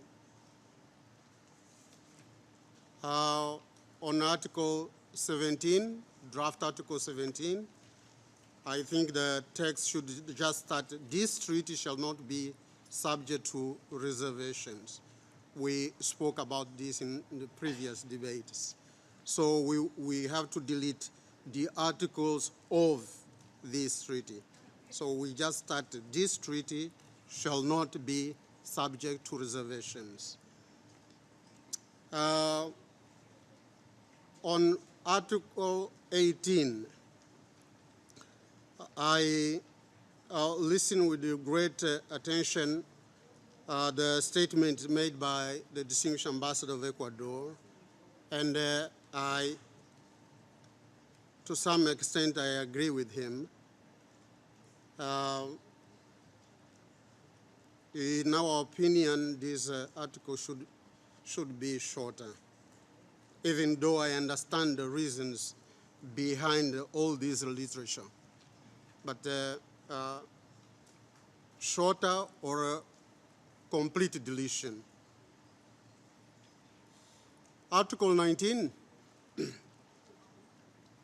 This article, Madam President, is more about without prejudice clause than about a relationship. It has no relationship here. We would like to see a relationship that speaks about the reinforcement and the complementarity with other treaties, but not subordination. We come from a part of the world where some wise women tell us that the good relationship is a relationship of equals, not of subordination. So we transfer this to legal theory, and we think that we need to bring equality of treaties, but of course, talking about their constructive, good relationship. So these are the comments that the Mozambique delegation had to convey at this moment. I thank you very much for your attention, Madam President. I thank you very much to the distinguished delegation of Mozambique. The delegation of South Africa has the floor, followed by Liechtenstein and Antigua Barbuda. Thank you, Madam President. Let me join other delegations in thanking you and your team and the Secretariat for the revised text. It has come a long way. It is a good basis for us to be able to move forward. The preamble is nearly there. It includes many of the elements that were discussed when we met as parties. The core prohibitions also broadly reflect the views that were expressed during the debates that we have. We agree with Nigeria and Mozambique that between Article 1 and the preamble, we need to have an articulation of the primary object of what we're doing as embodied in the name of the conference, to negotiate a legally binding instrument to prohibit. So between obligations and the preamble, we need to stand that firm. We're willing to work with other delegations to see how best we do that. Madam President, I could go on and on and on like other delegations with a laundry list. Go on and on like other delegations, churning out a laundry list of things that we would like to include, things that need to be changed, things that need to have this and that and that and that and that done to them. But my delegation believes that you've taken us to a point where we now need to go beyond the bridge and negotiate and give back to you in clear terms what we think ought to go to the text. Otherwise, when we engage in a process of reading out national laundry lists of things that we want, naturally that leaves you and the Secretariat wondering what exactly it is that should be the ultimate version of the articulation of our wishes that fulfills the criteria of legal soundness, technical accuracy, and political wisdom, as it were. It's important that we transition to negotiations where we can go line by line or section by section, collectively addressing issues that remain. And I don't believe that we're far apart. We're nearly there. We just need to be in one common space where we deal with Articles 2 and 5. An attempt has been made to cover or to express the things that South Africa had suggested, but we're not nearly there. But I doubt that all parties understand how far we went or what is it that we fully developed working with other parties. But this is a very good basis for us to be able now collectively, similarly in one room, to be able to negotiate and develop this very tricky part of 2 to 5 together. We would urge that we heed the requests that have been made by other delegations, that we quickly transition to negotiation mode. It is not ultimately going to be the Secretariat that gives us a treaty, nor is it going to be an expert team that produces a treaty. At the end of the day, for that treaty to have legitimacy and for state parties to have a sense of ownership of it, we must get into a platform where we negotiate. Whether we have civil society present or not, I will leave it up to you to determine at what stage we go into variants of privacy and variants of openness. I thank you. I thank the distinguished delegation of South Africa. The delegation of Liechtenstein has the floor. Thank you, Madam President. My delegation is grateful to you and your team and the Secretariat for all the efforts you've put into the revision of this text. It's obviously been a huge effort from your side and a great improvement as far as the substance is concerned. We welcome your text as a truthful and good reflection of the progress we've made in the room, and we have a very good basis to work to get to the last mile and conclude our common goal, to have a treaty achieved by the deadline of 7th July. The preamble is a particularly good example of how you brought the views, the diverging views in the room together to find common ground. And I believe in that particular part we're really very close to have a final text. Going ahead, my delegation believes that it's going to be important to focus on Articles 2 to 5. As many have said, in particular also now the distinguished ambassador of South Africa, this is the technically most complex part and the politically most sensitive, but there already has been a lot of work done on this, on which we can build and use convergence that we find among ourselves under your guidance. Going forward for my delegations, the text in its revised form still has a number of issues, both on the technical and substantial level to be dealt with. We will have suggestions to further improve the text at some stages. I recognize a number of improvements have gone into the text already and parts that were important to us. And we will probably focus on Articles 7, 9, 11, and 12. And I'm not going into more details now. But we will do so in a constructive spirit. And listening to the discussion today, I'm very optimistic that others will do the same, which will provide us with a very good opportunity to agree on the final version of the treaty under your guidance. Thank you. I thank the distinguished delegation of Liechtenstein. Antigua and Barbuda has the floor, followed by Brazil, Switzerland, and Thailand. Thank you very much, Madam Chair, for your hard work on this draft, for you and your team. We very much, I should start off by saying that I'm speaking on behalf of the 14 member states of CARICOM, and we thank you for your hard work on this draft. We very much welcome the progress made, and we look forward to working with you as we move forward to our mutual goal of finalizing this treaty. We had a preliminary look through at the draft document, and I just wanted to focus in on a few things focusing on a few items.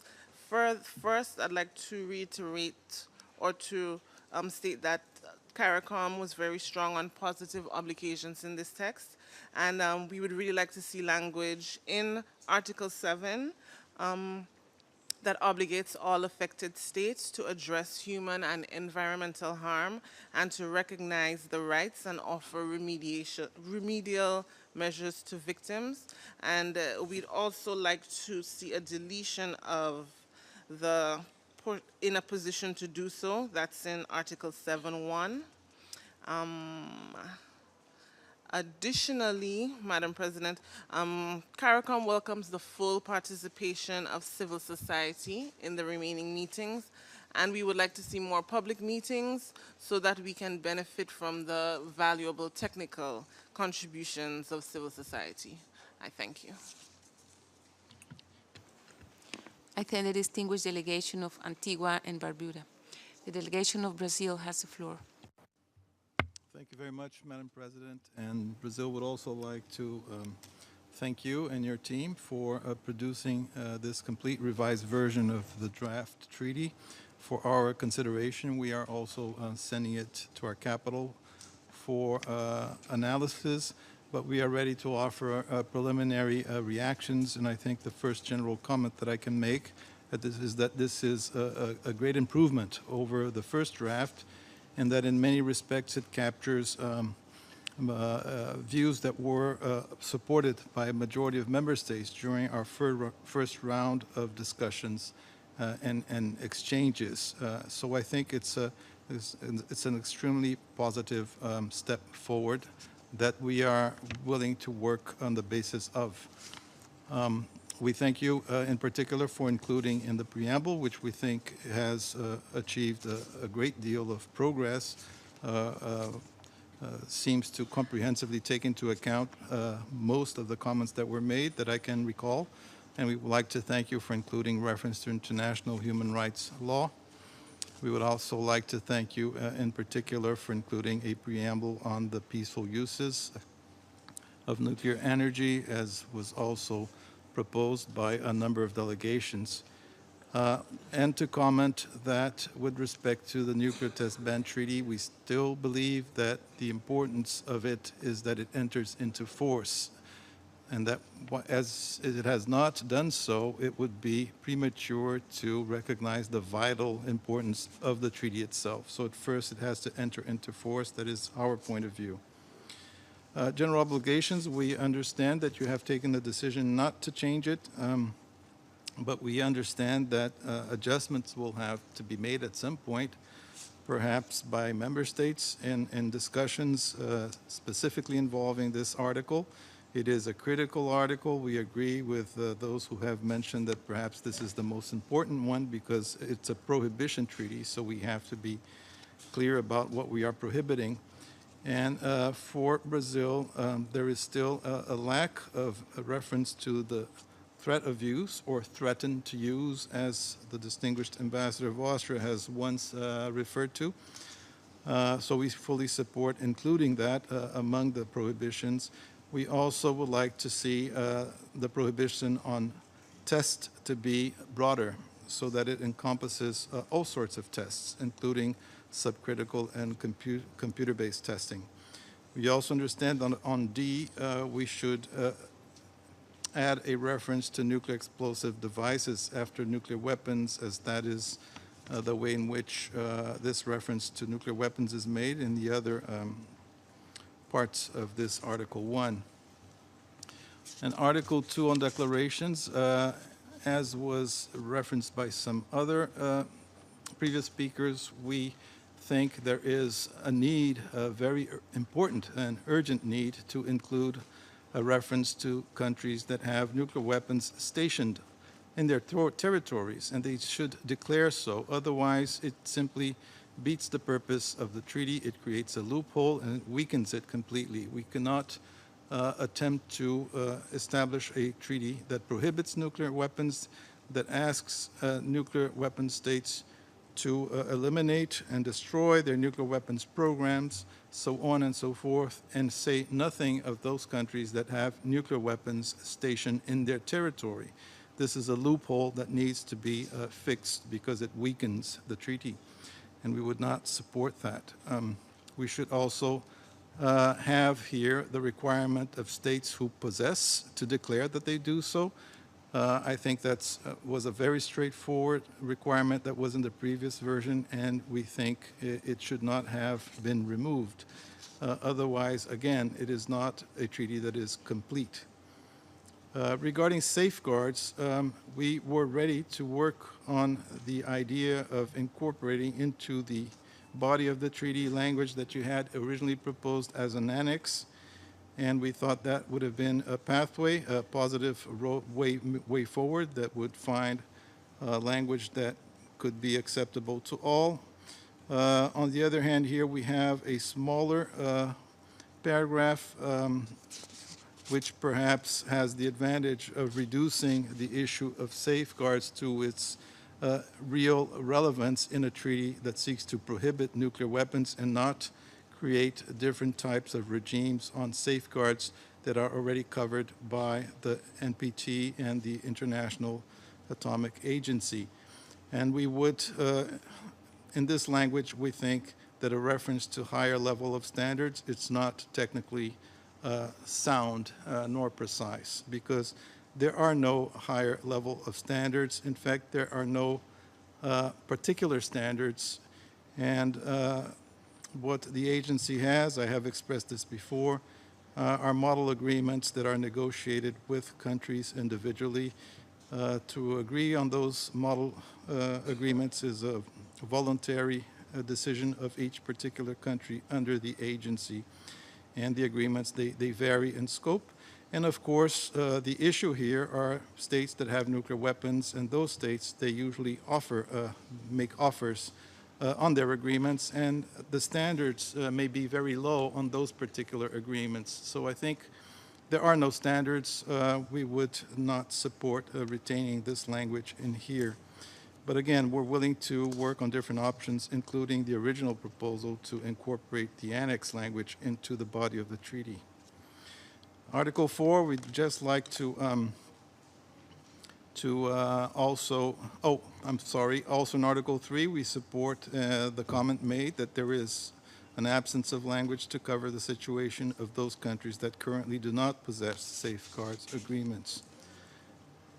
On Article 4, we would just like to point out, we will study it carefully because it brings in a new approach from the previous draft, so we will study it carefully. It seems to flow better than the original one. So I would say that the first reaction is positive. Just comment that it mentions the destruction of nuclear weapons program in 4.1. And then when we go to 4.3, it mentions dismantlement of nuclear weapons. So there are a couple of differences in the way subject matter is referred to that I don't know if it's deliberately different or perhaps would need a further consideration. Again, we think Article 5 is important. It does provide that flexibility that you have referred to when you presented the treaty.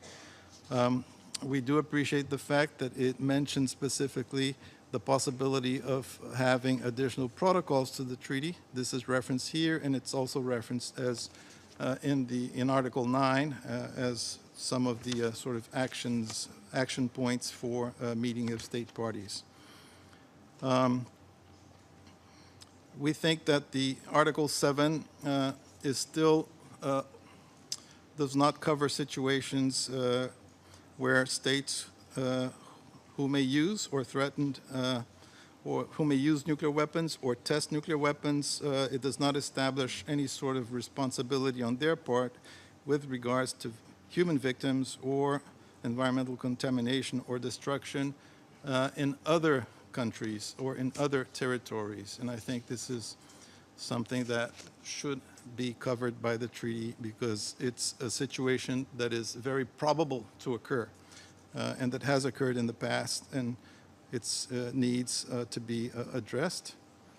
In Article 9, we see a new language on matters relating to costs as a part of the sort of responsibilities of meeting of state parties, and then it cross-references to Article 10, and Article 10 now refers to costs elements in Articles 2, 4, and 11.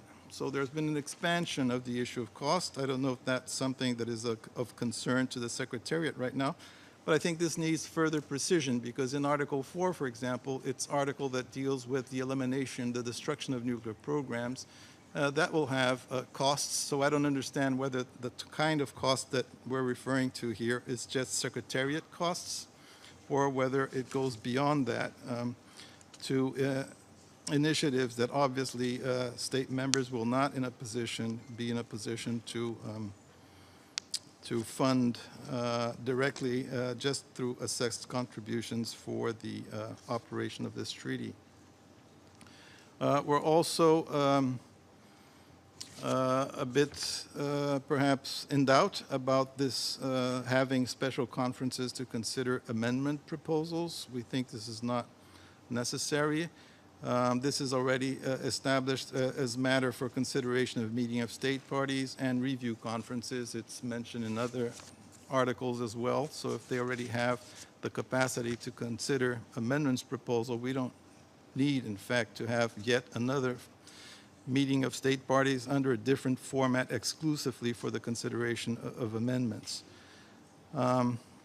We think we are being inclusive in Article 9.4 as we claim, we state that states not party to the treaty can or actually shall be invited and participate as observers, and in fact we give them the option of fully participating in discussions as per Article 5. So I think we have reached the inclusiveness that we were looking for. Again, Article 11, that's where you refer to the amendment conference that I have commented before. I think that perhaps in Article 11.5, there's the issue of amendments entering into force for each state party. I was just wondering whether there should not be a threshold of ratification over which the amendments would be valid for all. But that's just a question or a consideration that I pose, not something that I'm necessarily attached to at this point. Article 14, we believe, needs to have further clarification as to the place and the date for signature. In Article 16, perhaps it's a typo, I'm not sure, but there are different references for the threshold of entry into force. 50 instruments of ratification in Para 1, 40th instrument of ratification in Para 2, so maybe we should harmonize it at the level of 50. Article 17, we also go back to our previous position that reservation should not be allowed on the treaty as a whole, not just the articles. So we would also support the proposal to delete reference to the articles. Article 18, we think withdrawal is still weak. This is a very central treaty. And the withdrawal to take place only 3 months after notification, I think, the date of receipt of notification, I think it's a very short period of time. So it creates a fragility in the system for nuclear disarmament because all of a sudden I think countries can have second thoughts, withdraw and rearm, and this can take place in a matter of 3 months. And that, to me, is perhaps not up to the standard of political and technical and legal soundness that we're looking for. Again, we fully support your decision to replicate Article 26 of the ATT in Article 19 on relations with other agreements. We do not think this establishes a hierarchy. We think it just clarifies that in what concern all the prohibition provisions that are specifically addressed and are the object of this treaty that is independent of any other treaty. It should be able to stand on its own from a legal point of view. So it clearly asserts that independent nature of this treaty and does not tie it down to obligations in other treaties in an undue fashion. So I think it's an excellent choice, very good language. We fully support this language. Thank you very much. I should like to thank the distinguished delegation of Brazil very much for that broad and comprehensive analysis. I now give the floor to the delegation of Switzerland, followed by Thailand and Guatemala. Madam President, my delegation too would like to thank you for circulating the text and your introductory remark earlier this afternoon. Like others, we are awaiting reactions from our capital, so my remarks will be rather of preliminary nature. Our initial reaction is that a number of areas of this treaty in this Rev 1 have been improved, and I would like to thank you for that. Thank you and your team for improving the text. However, as you said it yourself, we have still a lot of work ahead of us. Some parts of the treaty and some articles in particular will require particular attention and further work. And our delegation has a number of outstanding questions with the revised text. First and foremost, I would like to remind us the parameters we are conducting our negotiations. That is the mandate we received from the General Assembly to negotiate a nuclear weapon prohibition treaty that would both complement and strengthen the NPT. We have, from the beginning of this process, looked at the instrument in this context, and my delegation will continue to assess it from this angle. Before this background, I would like to turn to more specific comments regarding Article 3 on safeguards. There I would like to reiterate that getting things right regarding safeguards is of utmost importance for the credibility of this instrument. You will remember our basic position about safeguards. Like others, we stated our preference that we build on the highest possible safeguards and that nothing in this treaty will negatively affect the non-proliferation and disarmament system, notably the IAEA verification system and the existing standards. We understand that the new version of the text is aimed at finding a compromise between the different positions and bring us closer to something that is generally acceptable. We believe that some aspects of the article will need to be improved, though. I wish to flag that we are waiting to hear back from our safeguards expert in our capital and come back with more detailed comments. Regarding 2, 4, and 5, we appreciate that you aimed at combining several proposals made and that you built on the work undertaken by a group of states. At this stage, I want to flag particularly that we have a number of questions about Article 4, notably, which safeguards are required in the long term for a former nuclear possessor state? How do the different provisions relate? And is the text covering all possible situations and provides for the specific scenarios that the required safeguards? Regarding Article 5, we are not sure of the added value of this article, and we're thinking that maybe we should delete it simply. Turning to Article 1, we understand that this article has remained largely identical to the previous version. This is because, as we understood correctly, or as we think we understood correctly, there has not been enough convergence among delegations regarding proposals made. One outstanding point for us is that we would like to reiterate the importance of not creating a new test prohibition norm through this article. That is, a simple solution would be that we just add in accordance with the CTBT. Regarding Article 19, we welcome the effort to work in this article. However, this is another area which we have to look at closer to understand the full meaning and the implication of the current article. Since this process is meant to be an effort to implement Article 6 of the NPT, this provision should be in line with this objective, and this treaty should not endeavor to supersede the NPT. In this regard, I would like to repeat that our delegation would also need to get more clarity with regard to the trade, military, and other cooperation with states not party to this treaty. We stand ready to discuss how this can be best achieved. Regarding Article 7, in the area of victim assistance and environmental remediation, our delegation expressed our wish to see the text evolve. We have made some suggestions in this regard, making it clear that these provisions are obligations We also hope for the text to be more specific and give guidance about the principles and methods which have been developed in other treaties.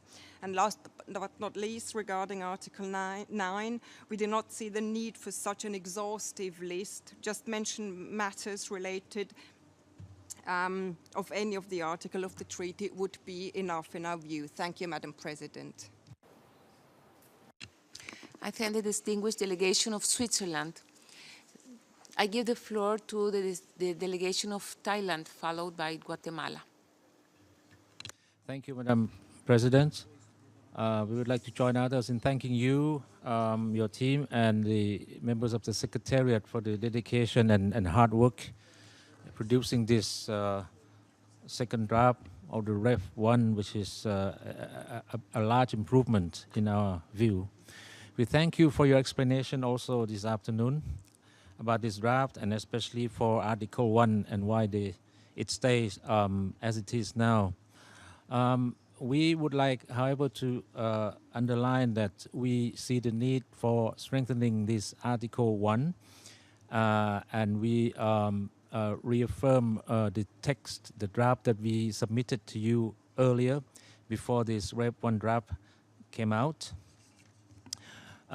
We looked at Article 4 with interest. It is an important article, and it reflects our discussion so far.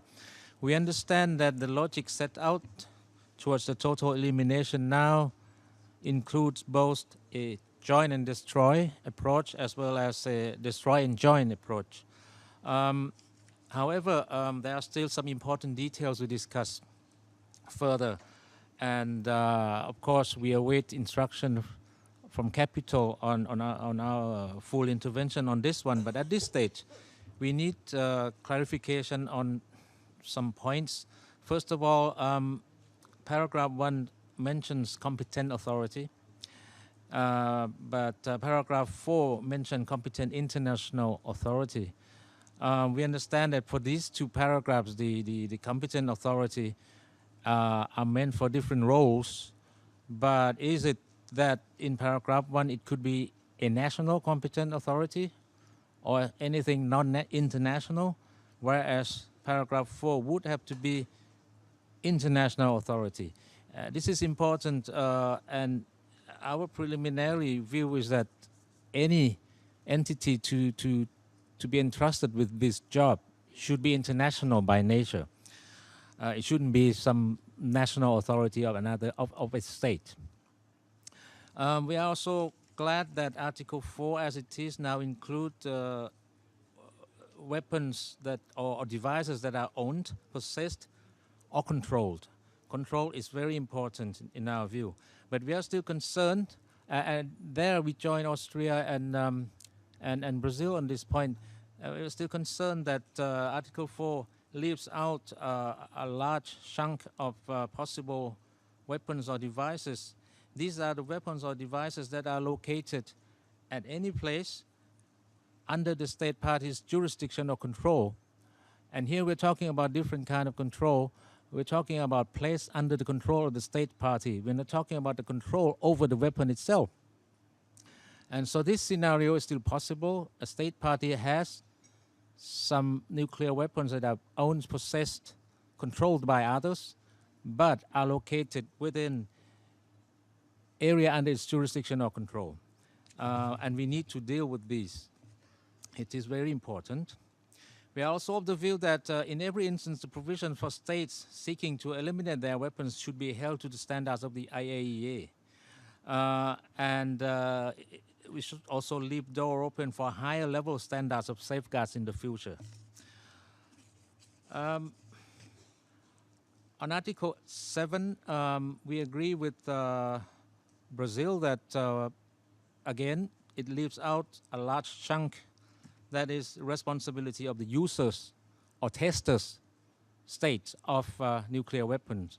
We should look at establishing responsibility for both the states that use or test nuclear weapons, but also those who allow the others to use or test in their territory or any place under their jurisdiction or control. We agree that the inclusion of a clear reference to accession and entry into force now, it's clearer than the previous draft, but we still think that Articles 14 to 16 perhaps need fine-tuning. For example, Article 14 only says that this will be open to signature to all states, but does not specify up to or when. And then Article 16, paragraph 1, talk about entry into force and also include instrument of accession. To my understanding, accession only happens after entry into force. And so it would be difficult for me to imagine triggering of entry into force by an instrument of accession. And also Article 16, paragraph 1 mentions 50th instrument, but paragraph 2 mentions the 40th instrument. All in all, I think we should look at 14, 15, 16 again and fine-tune them so that it's clear. And conceptually, it is important to leave the possibility for any state to come in any time. So accession will be something very important, and it has a special meaning for this treaty, perhaps more than any other one. We are glad that for Article 19, the language of 26.1 of ATT is there. And then at this point, I think this is just about that, and we will get back to you once we have instruction. Thank you. I thank the distinguished delegation of Thailand for their intervention. Le doy la palabra a la delegación de I now give the floor to the delegation of Guatemala. In New Zealand.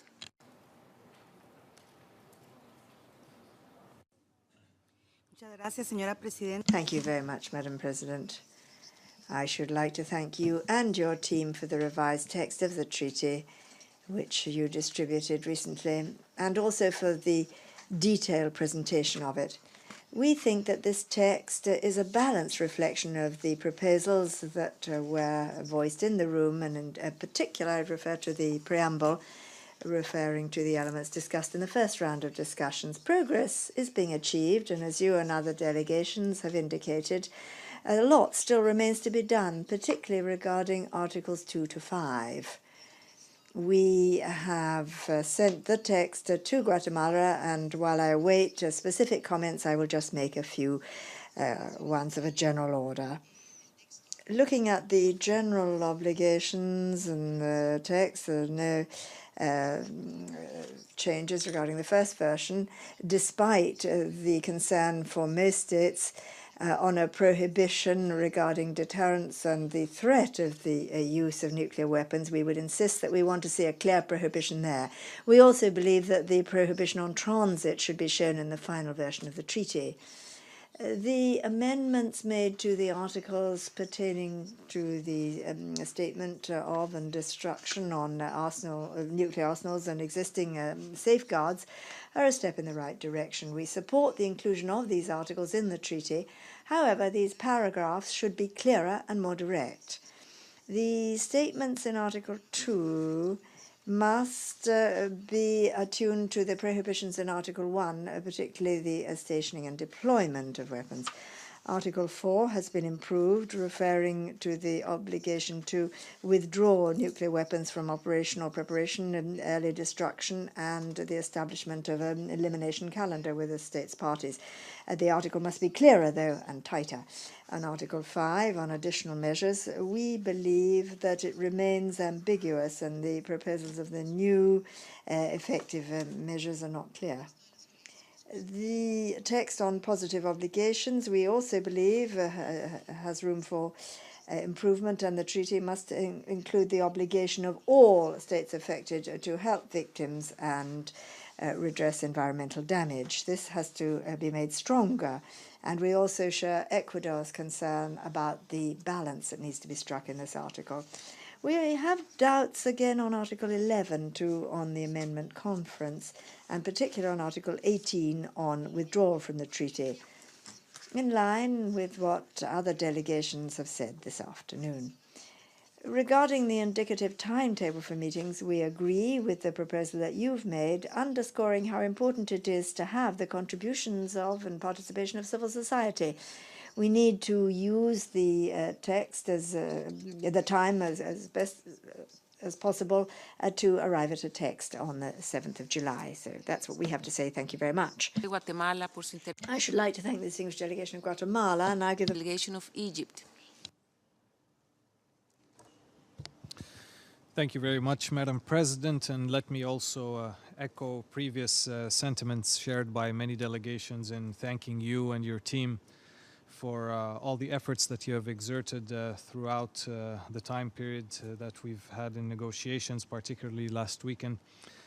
This Rev 1 that we have before us, or the version that we have before us, is definitely a better version, which does in fact incorporate several elements which many delegations, including my own, had suggested throughout the first week of the negotiations.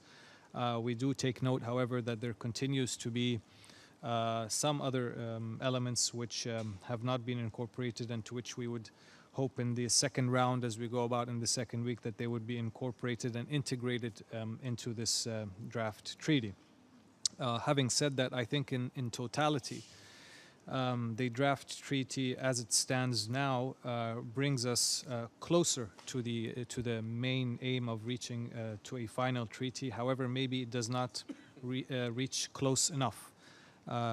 We still feel that we are far from a consensual document as it stands now, but we are ready to work constructively with you, Madam President, and your team in order to reach to that final stage, which we hope we can reach by 7th of July. Having said that, let me present also my delegation's preliminary views regarding this version. We have sent it to Capital, and therefore my delegation reserves its right to present maybe further more constructive comments and detailed ones at a later stage. However, at this stage, let me also present some preliminary views.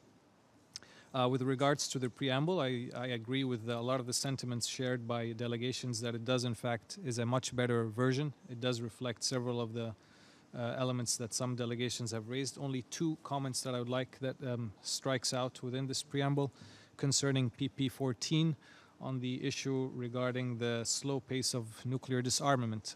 My delegation, with the support of several delegations, had presented some suggested amendments to make stronger language. And we would like to see that rephrased as it stands now, and we'd be happy to present you one more time with some suggested language in this regard.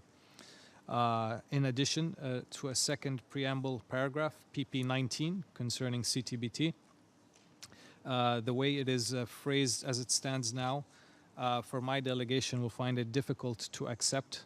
We had previously mentioned that as it stands and as it is rephrased in this manner, it is factually incorrect. The CTBT has yet to enter into force, and therefore we would seek the deletion of this reference to the CTBT as it stands, or may possibly consider other options of reformulation on the lines of the delegation of Brazil, which it had suggested, making the focus of this reference to the entry into force of the CTBT, if we are to have a paragraph on CTBT in the preamble. With regards to the operative sections, we also take note that in general obligations that nothing much has been changed. We add our voices to the delegations that mentioned the importance of making reference to the threat of use in 1D. And there has been also some amendments suggested by delegations, to which my delegation had supported, concerning the deletion of references to nuclear weapon test explosions. And that is in the reference to 1E as well as in 2B. And also the reference to stationing of nuclear weapons. These are issues which I think we would like to see incorporated in the first article.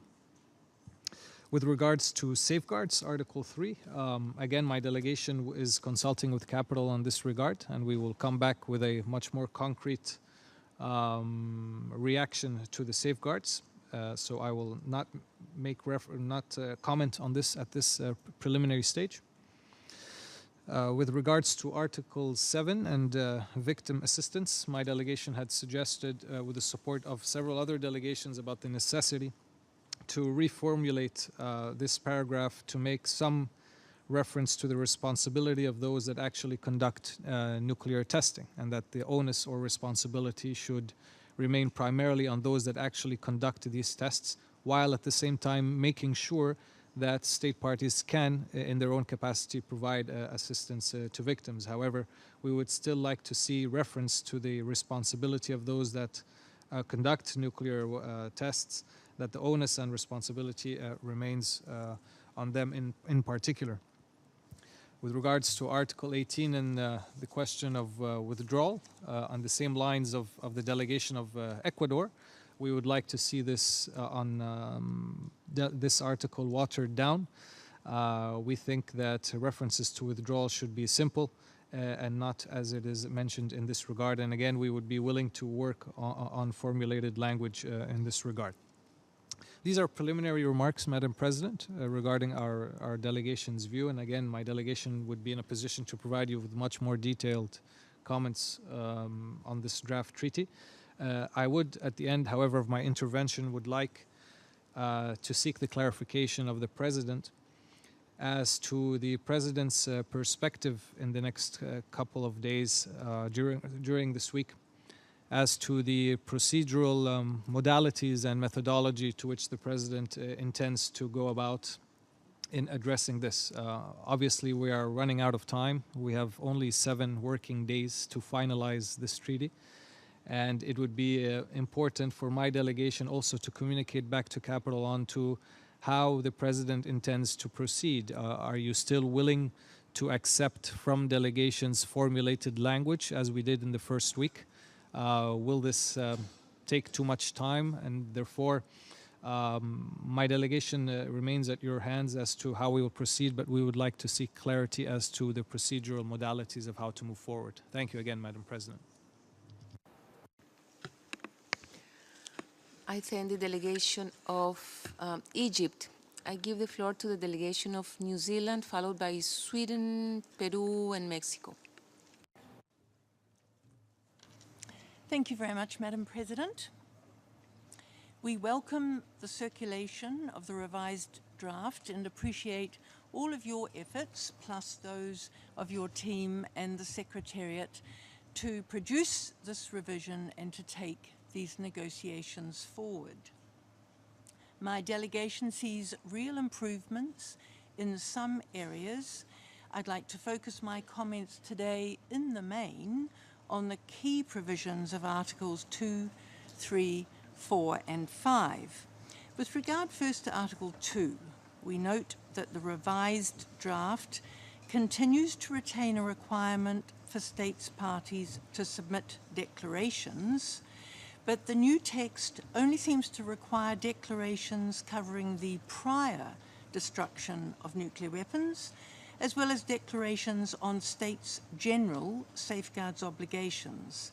As far as we can see, however, there is no separate requirement for a state party to declare any current possession of nuclear weapons or to declare the existence of any nuclear weapons on its territory, which may be owned or controlled by another state.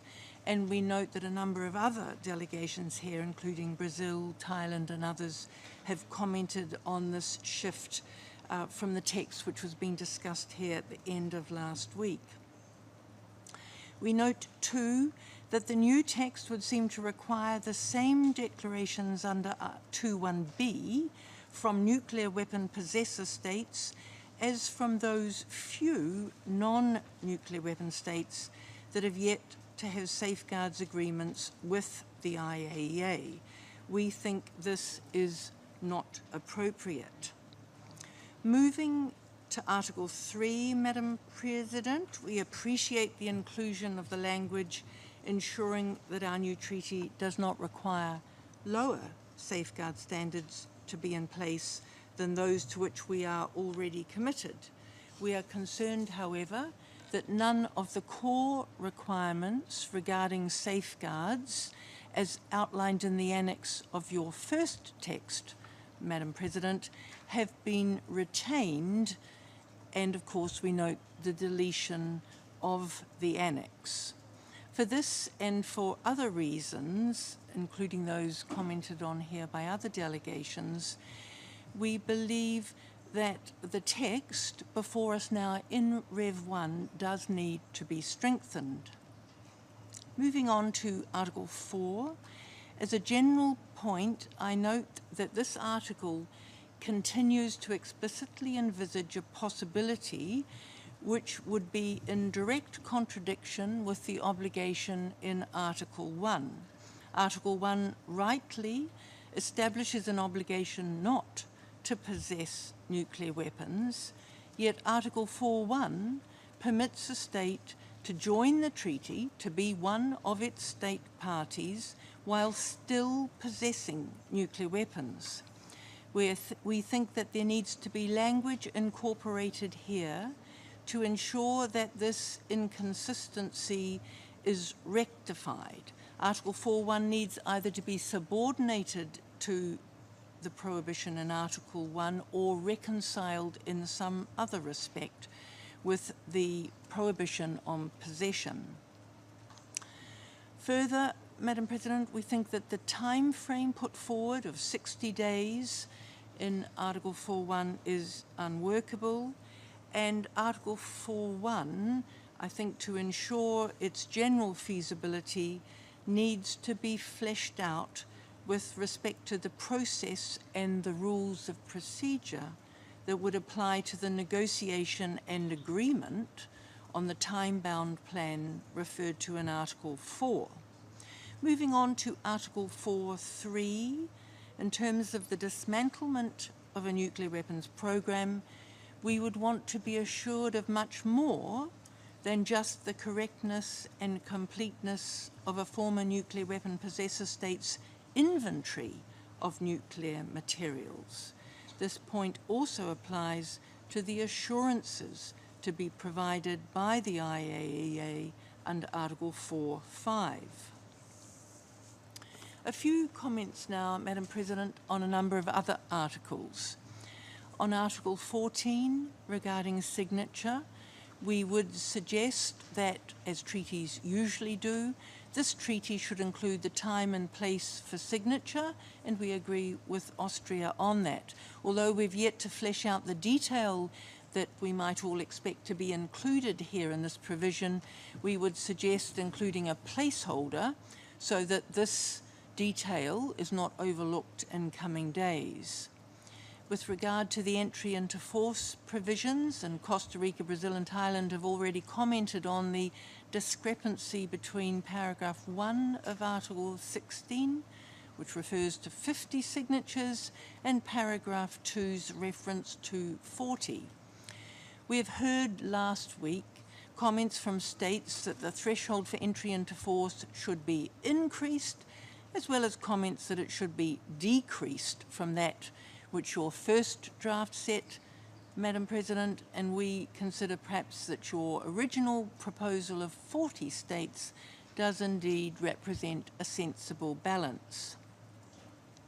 Moving on to Article 18, we remain concerned about the merits of a right to withdraw. Other delegations here have referenced this. We're alarmed about the possible effect on the treaty's object and purpose. At the very least, if a withdrawal provision is to be included, then we would prefer that an additional element of conditionality be included in paragraph 2, notably the obligation to call an extraordinary meeting of states parties, and we'd like to put forward in due course some proposed changes to other aspects of Article 18.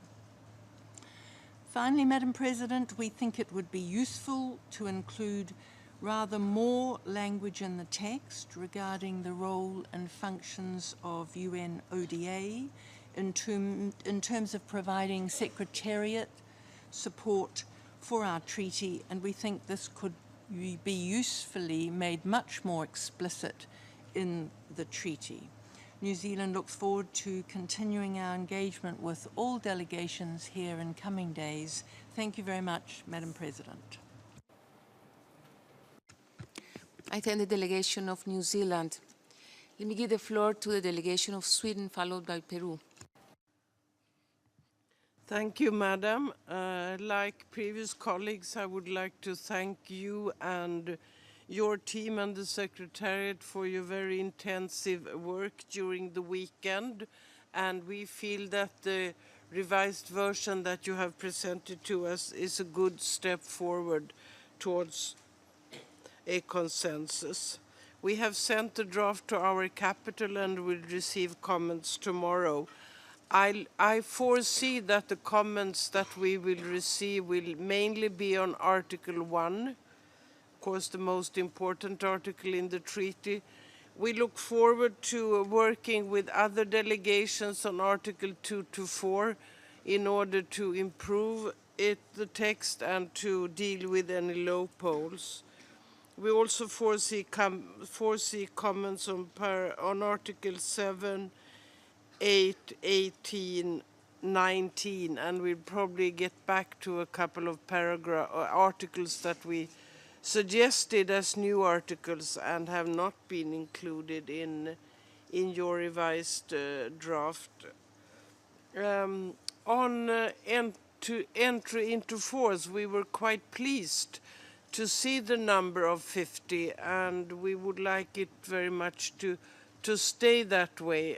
After all, this is not any treaty that we are negotiating. It is a treaty of prohibiting nuclear weapons, which is an extremely important task, and we feel that such an important task, such an important venture really demands a reasonably high degree of ratifications before it enters into force. So I'll be back tomorrow, Madam, with more precise comments. Thank you.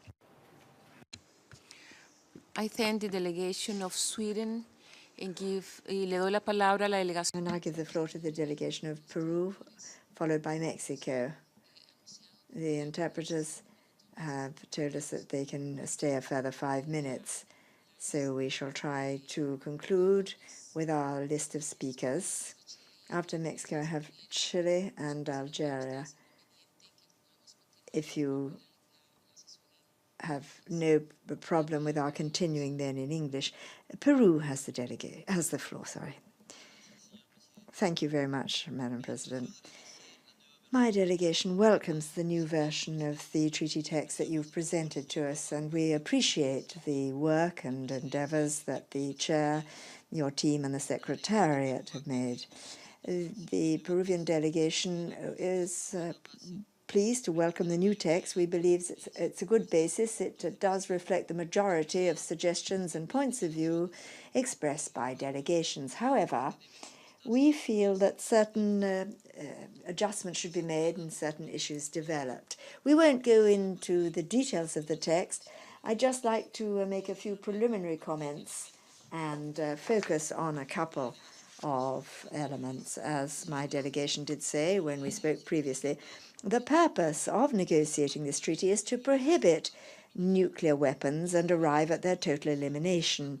And this should be the main aim driving this conference. We should work constructively, transparently, and in good faith. And so here, my delegation feels that the reference to the threat of the use of nuclear weapons, which is important for us, has not been reflected as we wish to see. By this, I mean that there is no explicit reference to the threat of the use of nuclear weapons. In the preamble, looking at PP 12, there is just a reflection of the threat to use, linking it to the UN Charter. In other words, couching this in a general fashion which weakens PP 12. Then another matter of interest for the Peruvian delegation is the inclusion in Article 1 of the reference on the prohibition of transit. Madam President, if we are going to ban the use, production and development of nuclear weapons, we must also prohibit transit. And then regarding the article on the withdrawal of a state from the treaty, we feel that when it comes to the possession of such weapons which are counter to international law and international humanitarian law, a withdrawal from the treaty should not be allowed.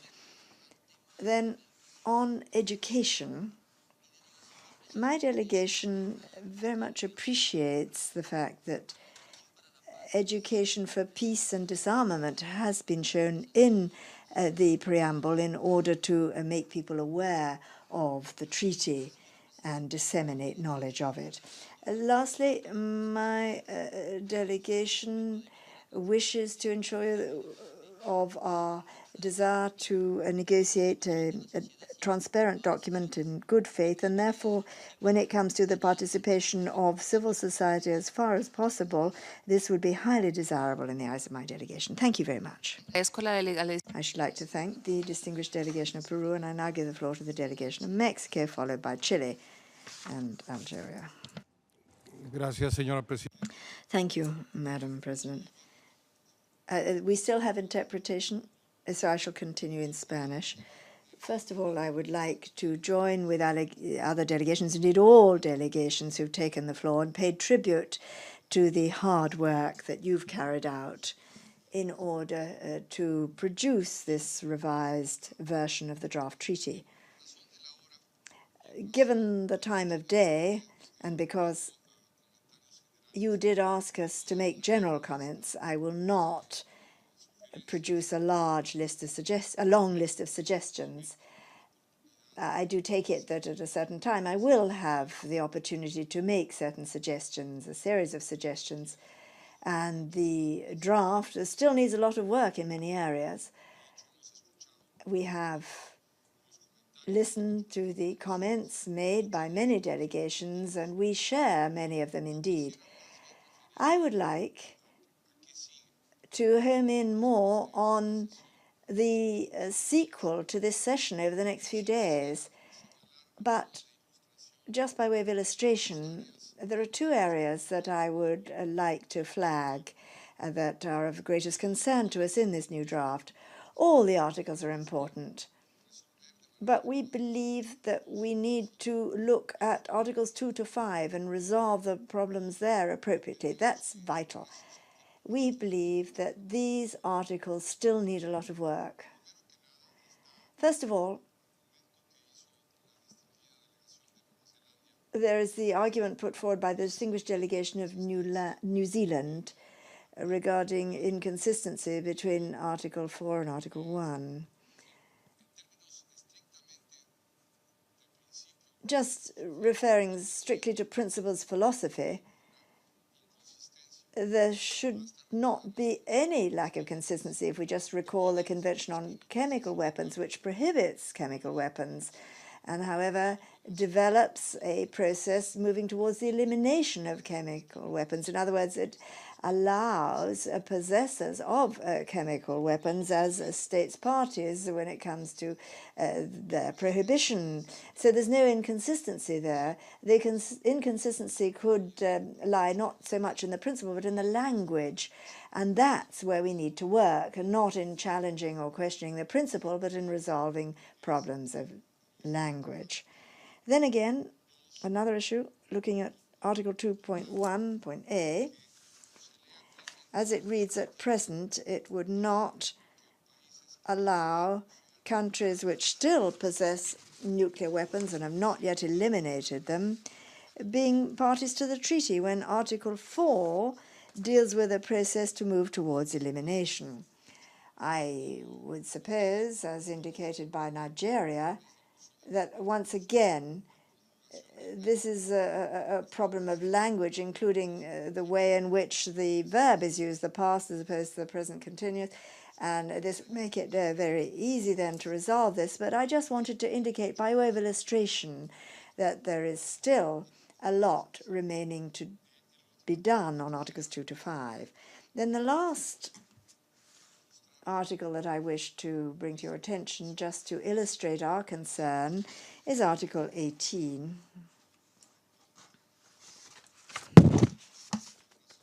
On withdrawal, specifically withdrawal here. We feel that the threshold for withdrawal put here is extremely low. And this is of the greatest of concern for us, not just given the need for the treaty to be a solid one, but also because of the incentives that it might create when it comes to its ties with other regimes, other systems. We believe that we should be extremely careful to ensure that not only is it difficult to withdraw from this treaty, but we shouldn't create incentives for this treaty providing a way of seeking to evade provisions in other systems.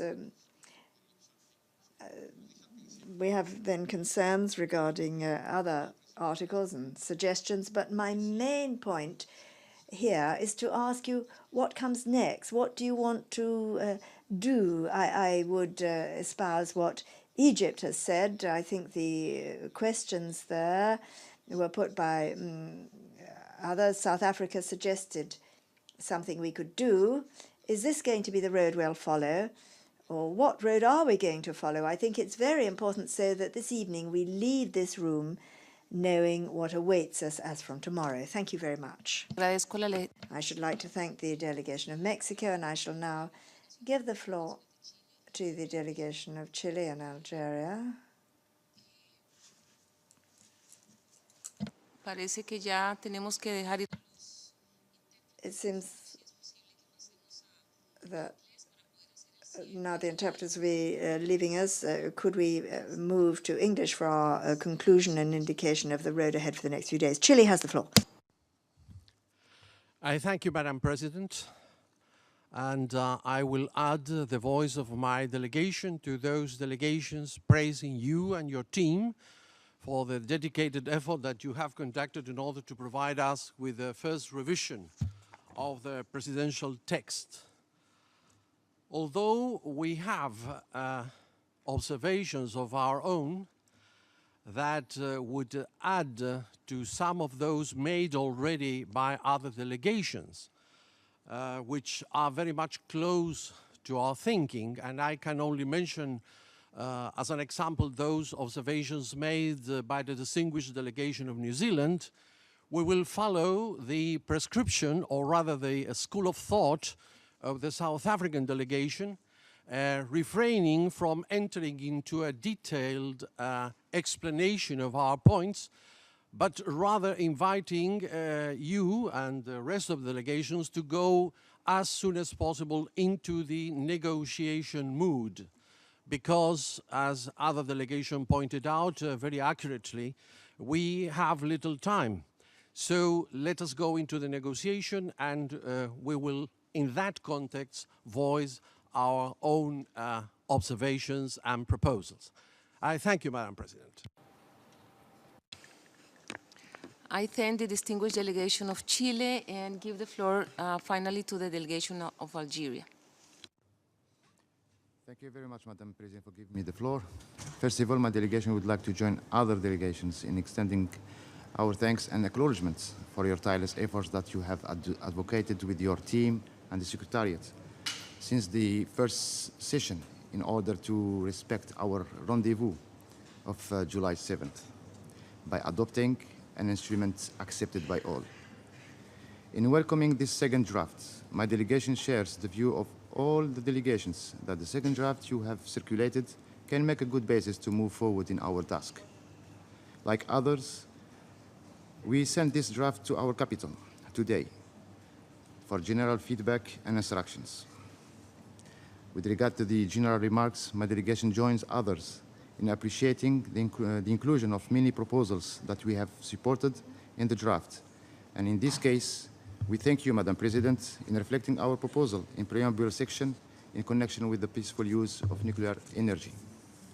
However, as many delegations stated in their general remarks, there are other proposals that were put on the table are not duly reflected in the text. Just to mention, but not in exhaustive manner, in the Article 1, when it comes for the inclusion or not of the prohibition of threats of use and comprehensive testing. And on Article 7, when it comes in the formulating a reference to render those nuclear weapon states accountable for their nuclear weapon use and testing in the territories of those affected states. Madam President, having said that, my delegation will stop here at the moment and waiting to come back to examine in depth the draft once we resume our discussion, para by para, preferably by using the screen. And it elaborates significantly on the humanitarian consequences of nuclear weapons and more accurately characterizes the legal basis on which this treaty will rest. It also deals with specific groups affected, including indigenous peoples, and there is emphasis on the role of women in building peace and making progress towards disarmament. In other areas, there is also a link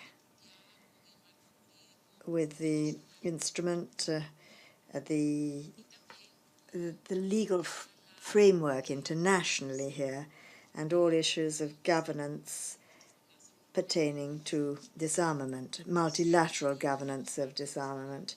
New paragraphs have been added to recall essential principles of the United Nations, to reaffirm the inalienable right to the peaceful use of nuclear energy, to recognize the importance of the full participation of women and men in all disarmament processes, and to recognize the ethical importance of disarmament education at this time as we are working on this treaty. As it stands, you will have observed that the preamble is a relatively long text in comparison to other multilateral treaties in the nuclear field and in disarmament in general. However, as many delegations stated, it was important not to sacrifice the feeling delegations have regarding the message we wish to put across for present and future generations, and in order to reflect the desire of delegations, we had to make a sacrifice to achieve a balance which we trust will reflect those points that delegations felt should be included. We also hope that the preamble provides a clear and precise narrative of the motivations, principles, and objectives of this process, of what we are endeavoring to achieve. Looking at the operational part of the text, you've already made it known that with respect to the general obligations, there are no changes. Discussions were held in the various sessions when delegations voiced their desires and made specific proposals on Article 1.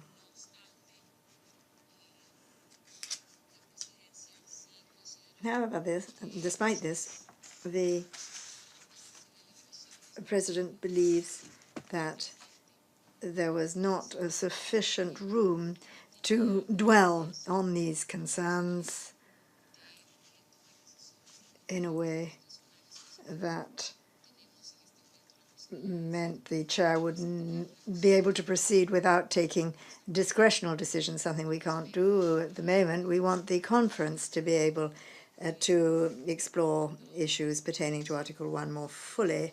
This is a treaty looking ahead, and our mandate and our aim is that it be very strong, very robust, very clear, and it is appropriately woven in with the remaining provisions in the text. La estructura del artículo. The structure of the article on the statements is now presented in a clearer fashion, and it's still very strongly linked to Article 4.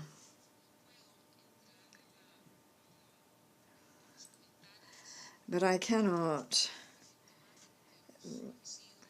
go in detail on this thematic block from 2 to 5, those articles there. I must continue to indicate that obviously these issues here are worthy of an extremely detailed discussion because of the novel nature of this exercise we're engaged in to provide for or comment on prohibition with a bridge towards the future so that there are clear bases and strength again when it comes to the future, and so that we leave the door open to nuclear weapons countries or countries considering nuclear deterrence. And so in this section, we have retained the same structure which was proposed in the original text. And we also make provision for a step forward, proposing language for delegations to consider, providing more details there on the content of statements, and also retaining the idea that there be an article on the issue of safeguards. Over the past week, we had certain proposals including the content of this article in other articles, and given the discussion in the room, it could be worked out to deal with specific issues that would prove necessary as complements. So we therefore retain, in Article 5, the possibility that many delegations believed would be appropriate, prudent and wise as an option. I do wish to say that looking at the Articles 2 to 5, they are then such as can provide a basis for the discussion and allow very detailed discussion on the provisions. I would like to say that in Article 9,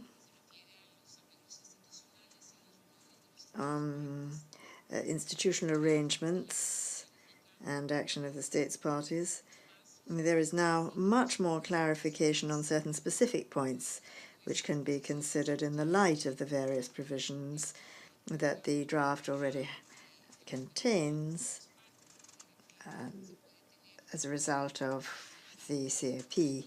We can have an article which could provide a guideline when it comes to functioning here. There is also a new provision to allow extraordinary meetings to be convened and clarification on the timing and mandates for review conferences. These are all points that delegations raised at one time or another.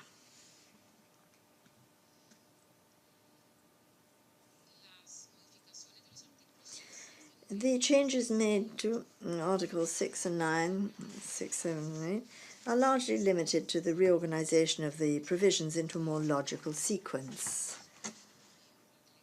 Again, this is a result of suggestions made by delegations. Going further ahead,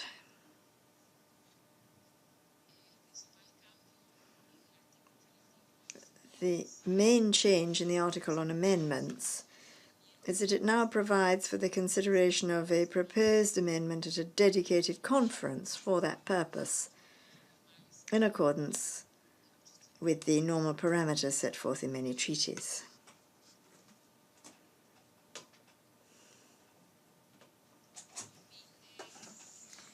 In order to provide greater flexibility and some suggestions raised in the conference, the idea is here that the greatest flexibility be granted to states wishing to join the treaty, particularly in the light of the Articles, Article 4. Articles 14 and 15 have been modified to allow the treaty to remain open for signature indefinitely. There are precedents for this under international human rights law. Finally, following many converging suggestions, the text of Article 19 has been corrected, altered and modelled on this new wording and the similar provisions in relations with other agreements which appears in the ATT, the Arms Trade Treaty.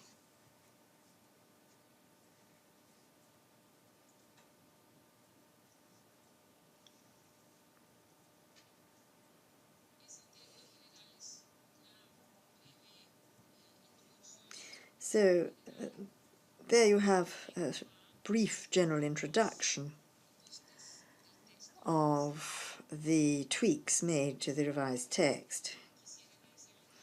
I wish to thank all delegations for their constructive commitment over our first 7 days. And we've used up 7 days, so it's obvious that looking at the conference schedule, we now have fewer days, and we have a very important task facing us in homing in on those areas where we have to negotiate, ponder, and come up with solutions. In many cases, this will be innovative, enabling us to drive ahead, because I do feel that this conference is fully politically committed to concluding a legally binding instrument on the 7th of July. We therefore have a major task facing us to make such progress in negotiations and in resolving outstanding issues, so that at the end of this week and the beginning of the next, we can wrap up this exercise and find ourselves in possession of a mature text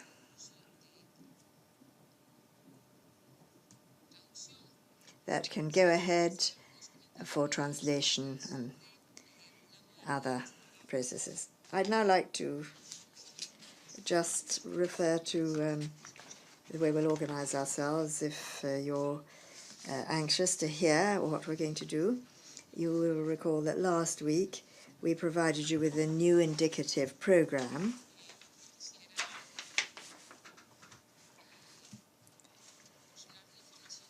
And I'd like to provide you with some additional information on what we have in mind.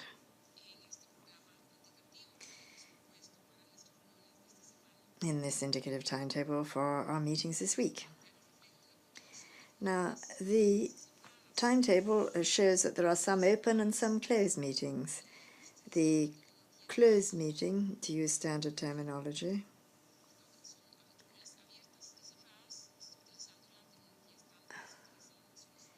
I'm using the terminology used in the UN. The closed meetings will not be broadcast in a webcast, but they will enable the presidency, together with the Bureau, to assess things every day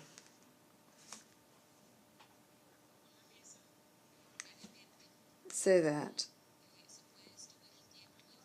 we can decide on how to allocate time for the informal consultations, which essentially are for governments,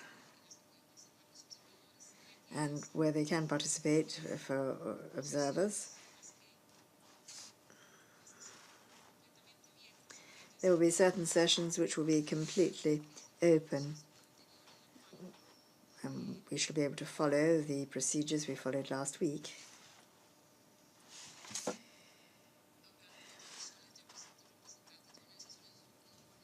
Where there will be statements from NGOs.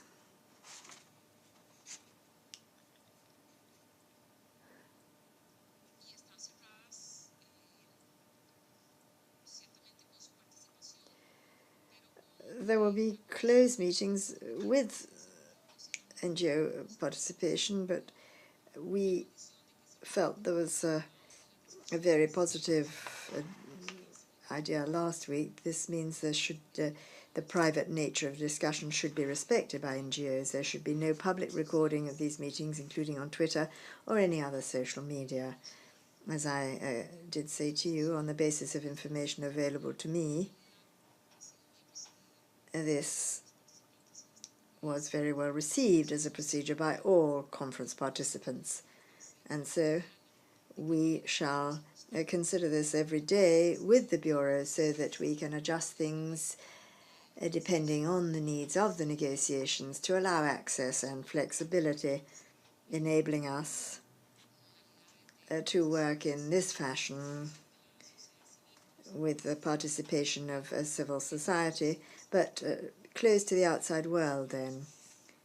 And then there will be certain sessions where only governments will be able to participate, only states. So we have then meetings with participation of civil society, but without reports to the outside world, and the press will be able to be there. But this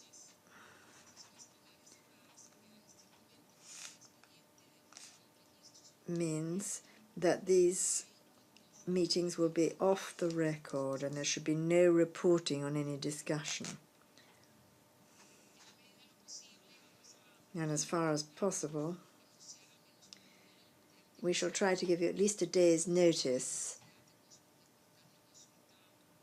of any need to convene consultations that involve government delegations during the regular working day for the conference. But again, we shall be assessing the situation on a daily basis with the Bureau.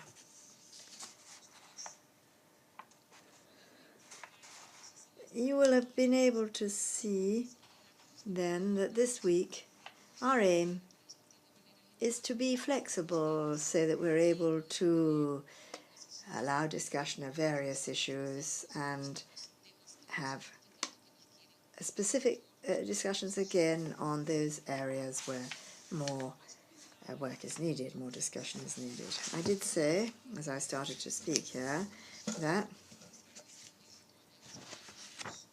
some delegations may still be awaiting instructions from their capitals, but after this general introduction, now I shall open the floor to any delegation which may wish to make general comments. And by this I in no way wish to prejudice our resuming a conversation tomorrow so that the entire conference, including specialists and civil society activists, can make their contributions, express their views on this new version we have. We trust that it truly does reflect the progress made by the conference. I would say quite frankly here that this progress is extremely significant, but now we have to look at the details and wrap up the outstanding issues. In a personal capacity, I must say that I'm very pleased at the headway we made and the very constructive spirit that prevailed in the conference, which I'm sure will also be the spirit imbuing us in the future. I should now like to open the floor to any delegations who may wish to make general comments on this first Rev 1 of the text of the treaty.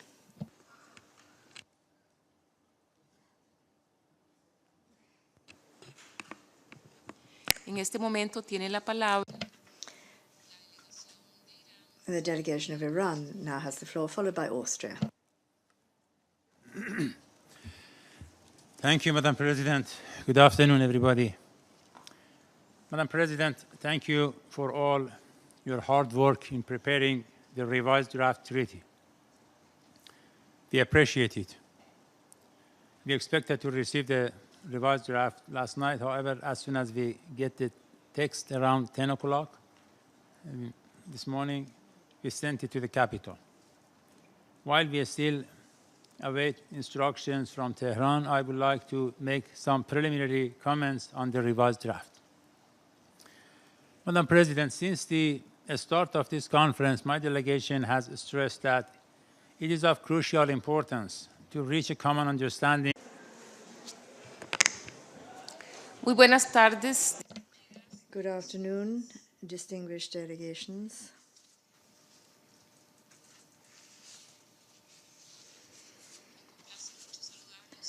I'm delighted to welcome you here.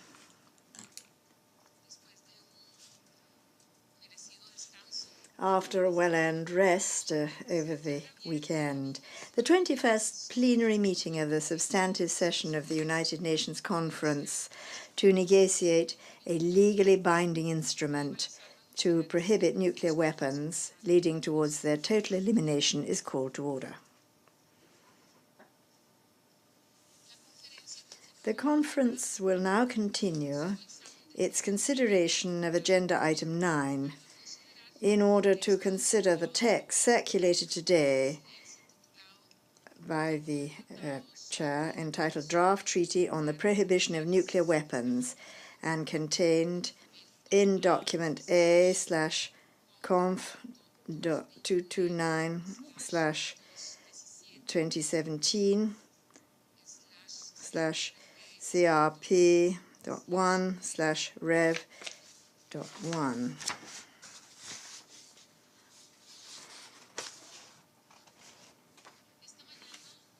This morning, I circulated the revised text of the draft legally binding instrument to prohibit nuclear weapons. I'd like to explain to you that due to the complexity of some of the issues raised by the conference and in the text,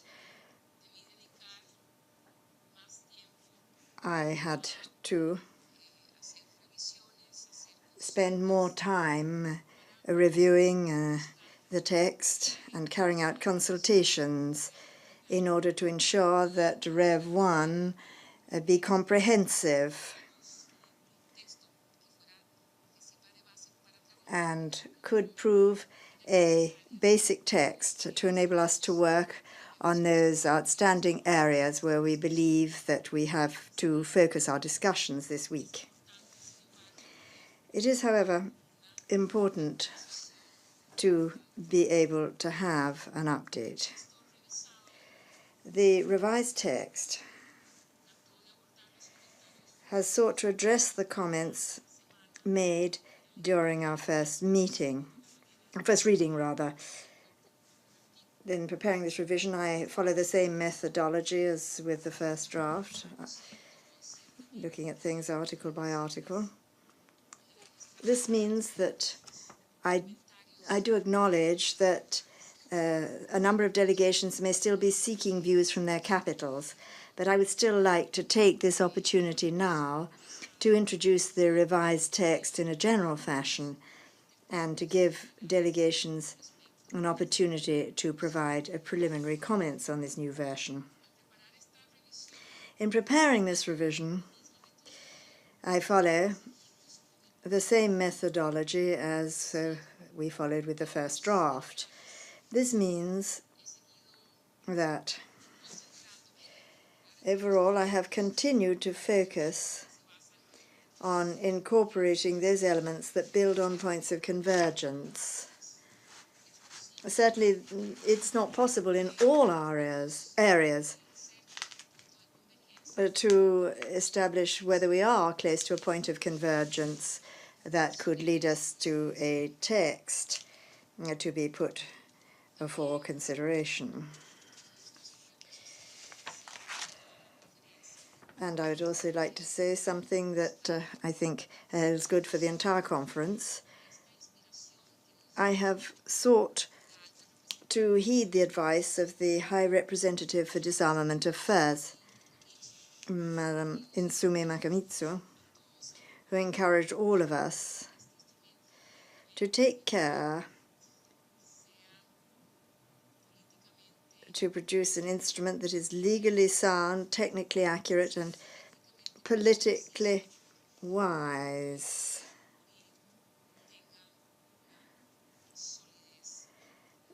So that it can have the necessary solidity.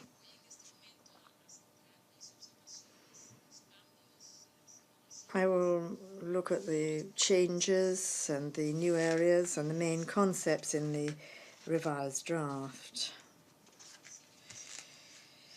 Starting literally from the top of the document, you will notice that the title of the instrument is now a treaty.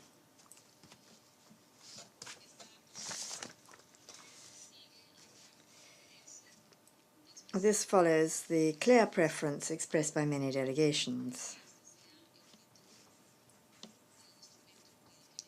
to have this as the title of the legally binding instrument. The change in title in no way affects the legal status of the instrument or its provisions, as we're all aware, but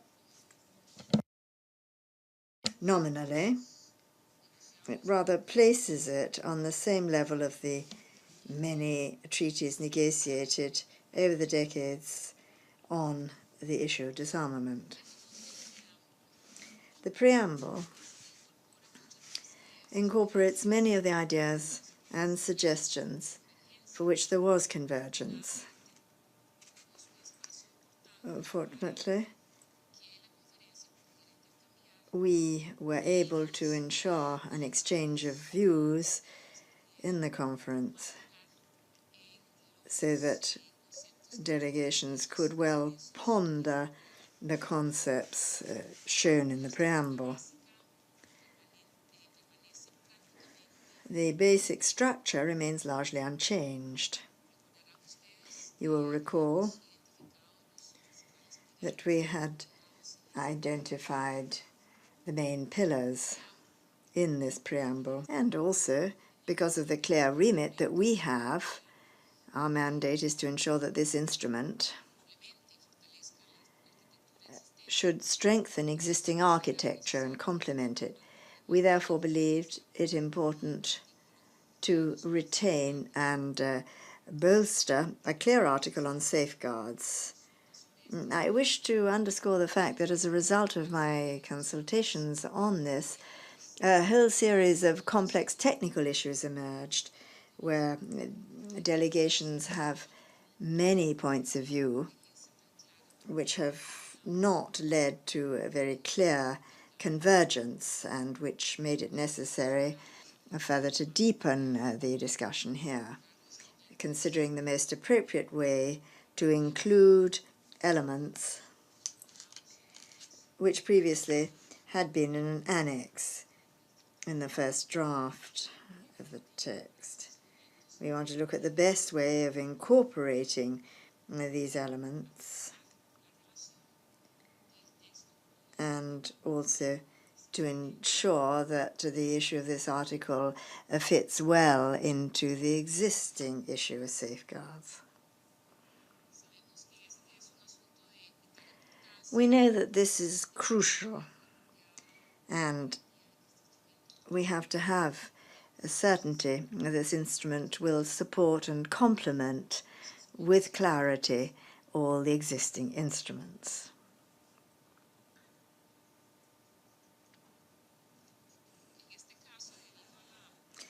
So,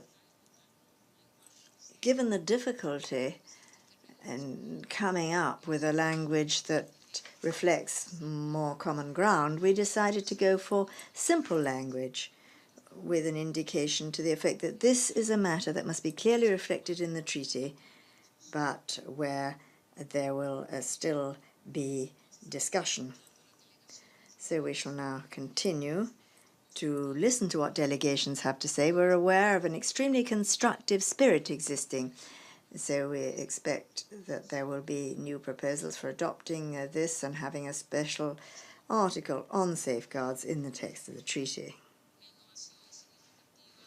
The most significant innovation in the revised text is in Article 4. Following an overwhelming interest by delegations, the draft now incorporates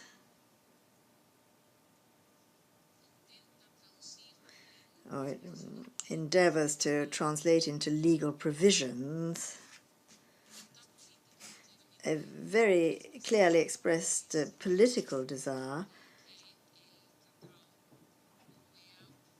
to the effect that the treaty should incorporate a way of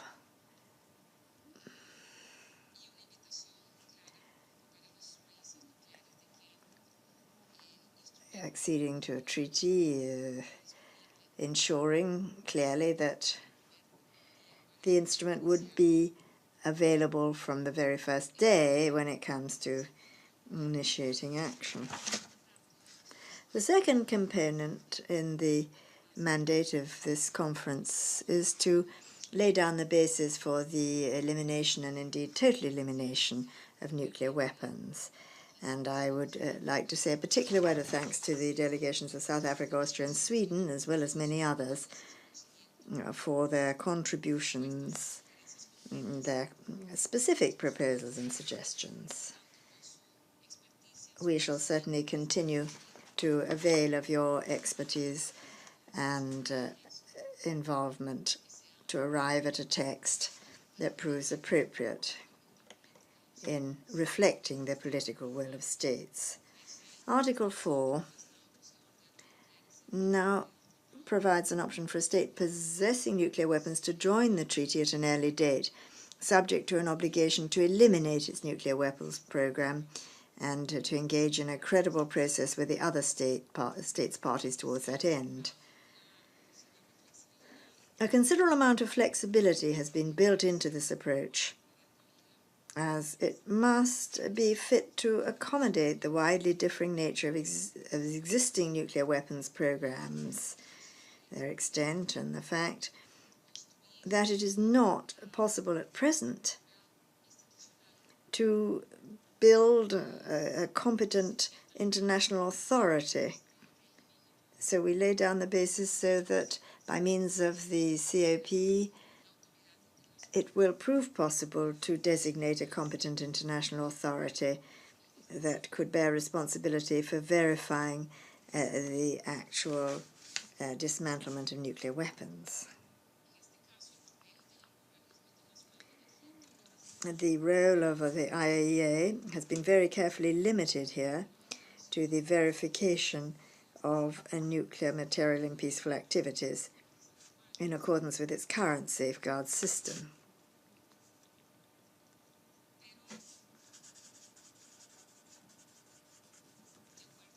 However,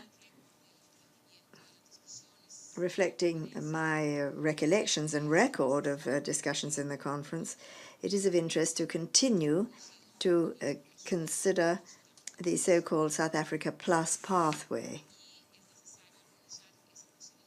And this has to be brought into line with the references on the current safeguard system. This is one of the reasons explaining why, obviously, these articles have to be discussed as a block, en bloc, in a constructive process. We do indeed retain the opportunity of pursuing additional protocols, including through negotiations with states not party to the treaty. These will be protocols to address specific cases. And there is also the possibility that within the framework of this treaty, other types of protocols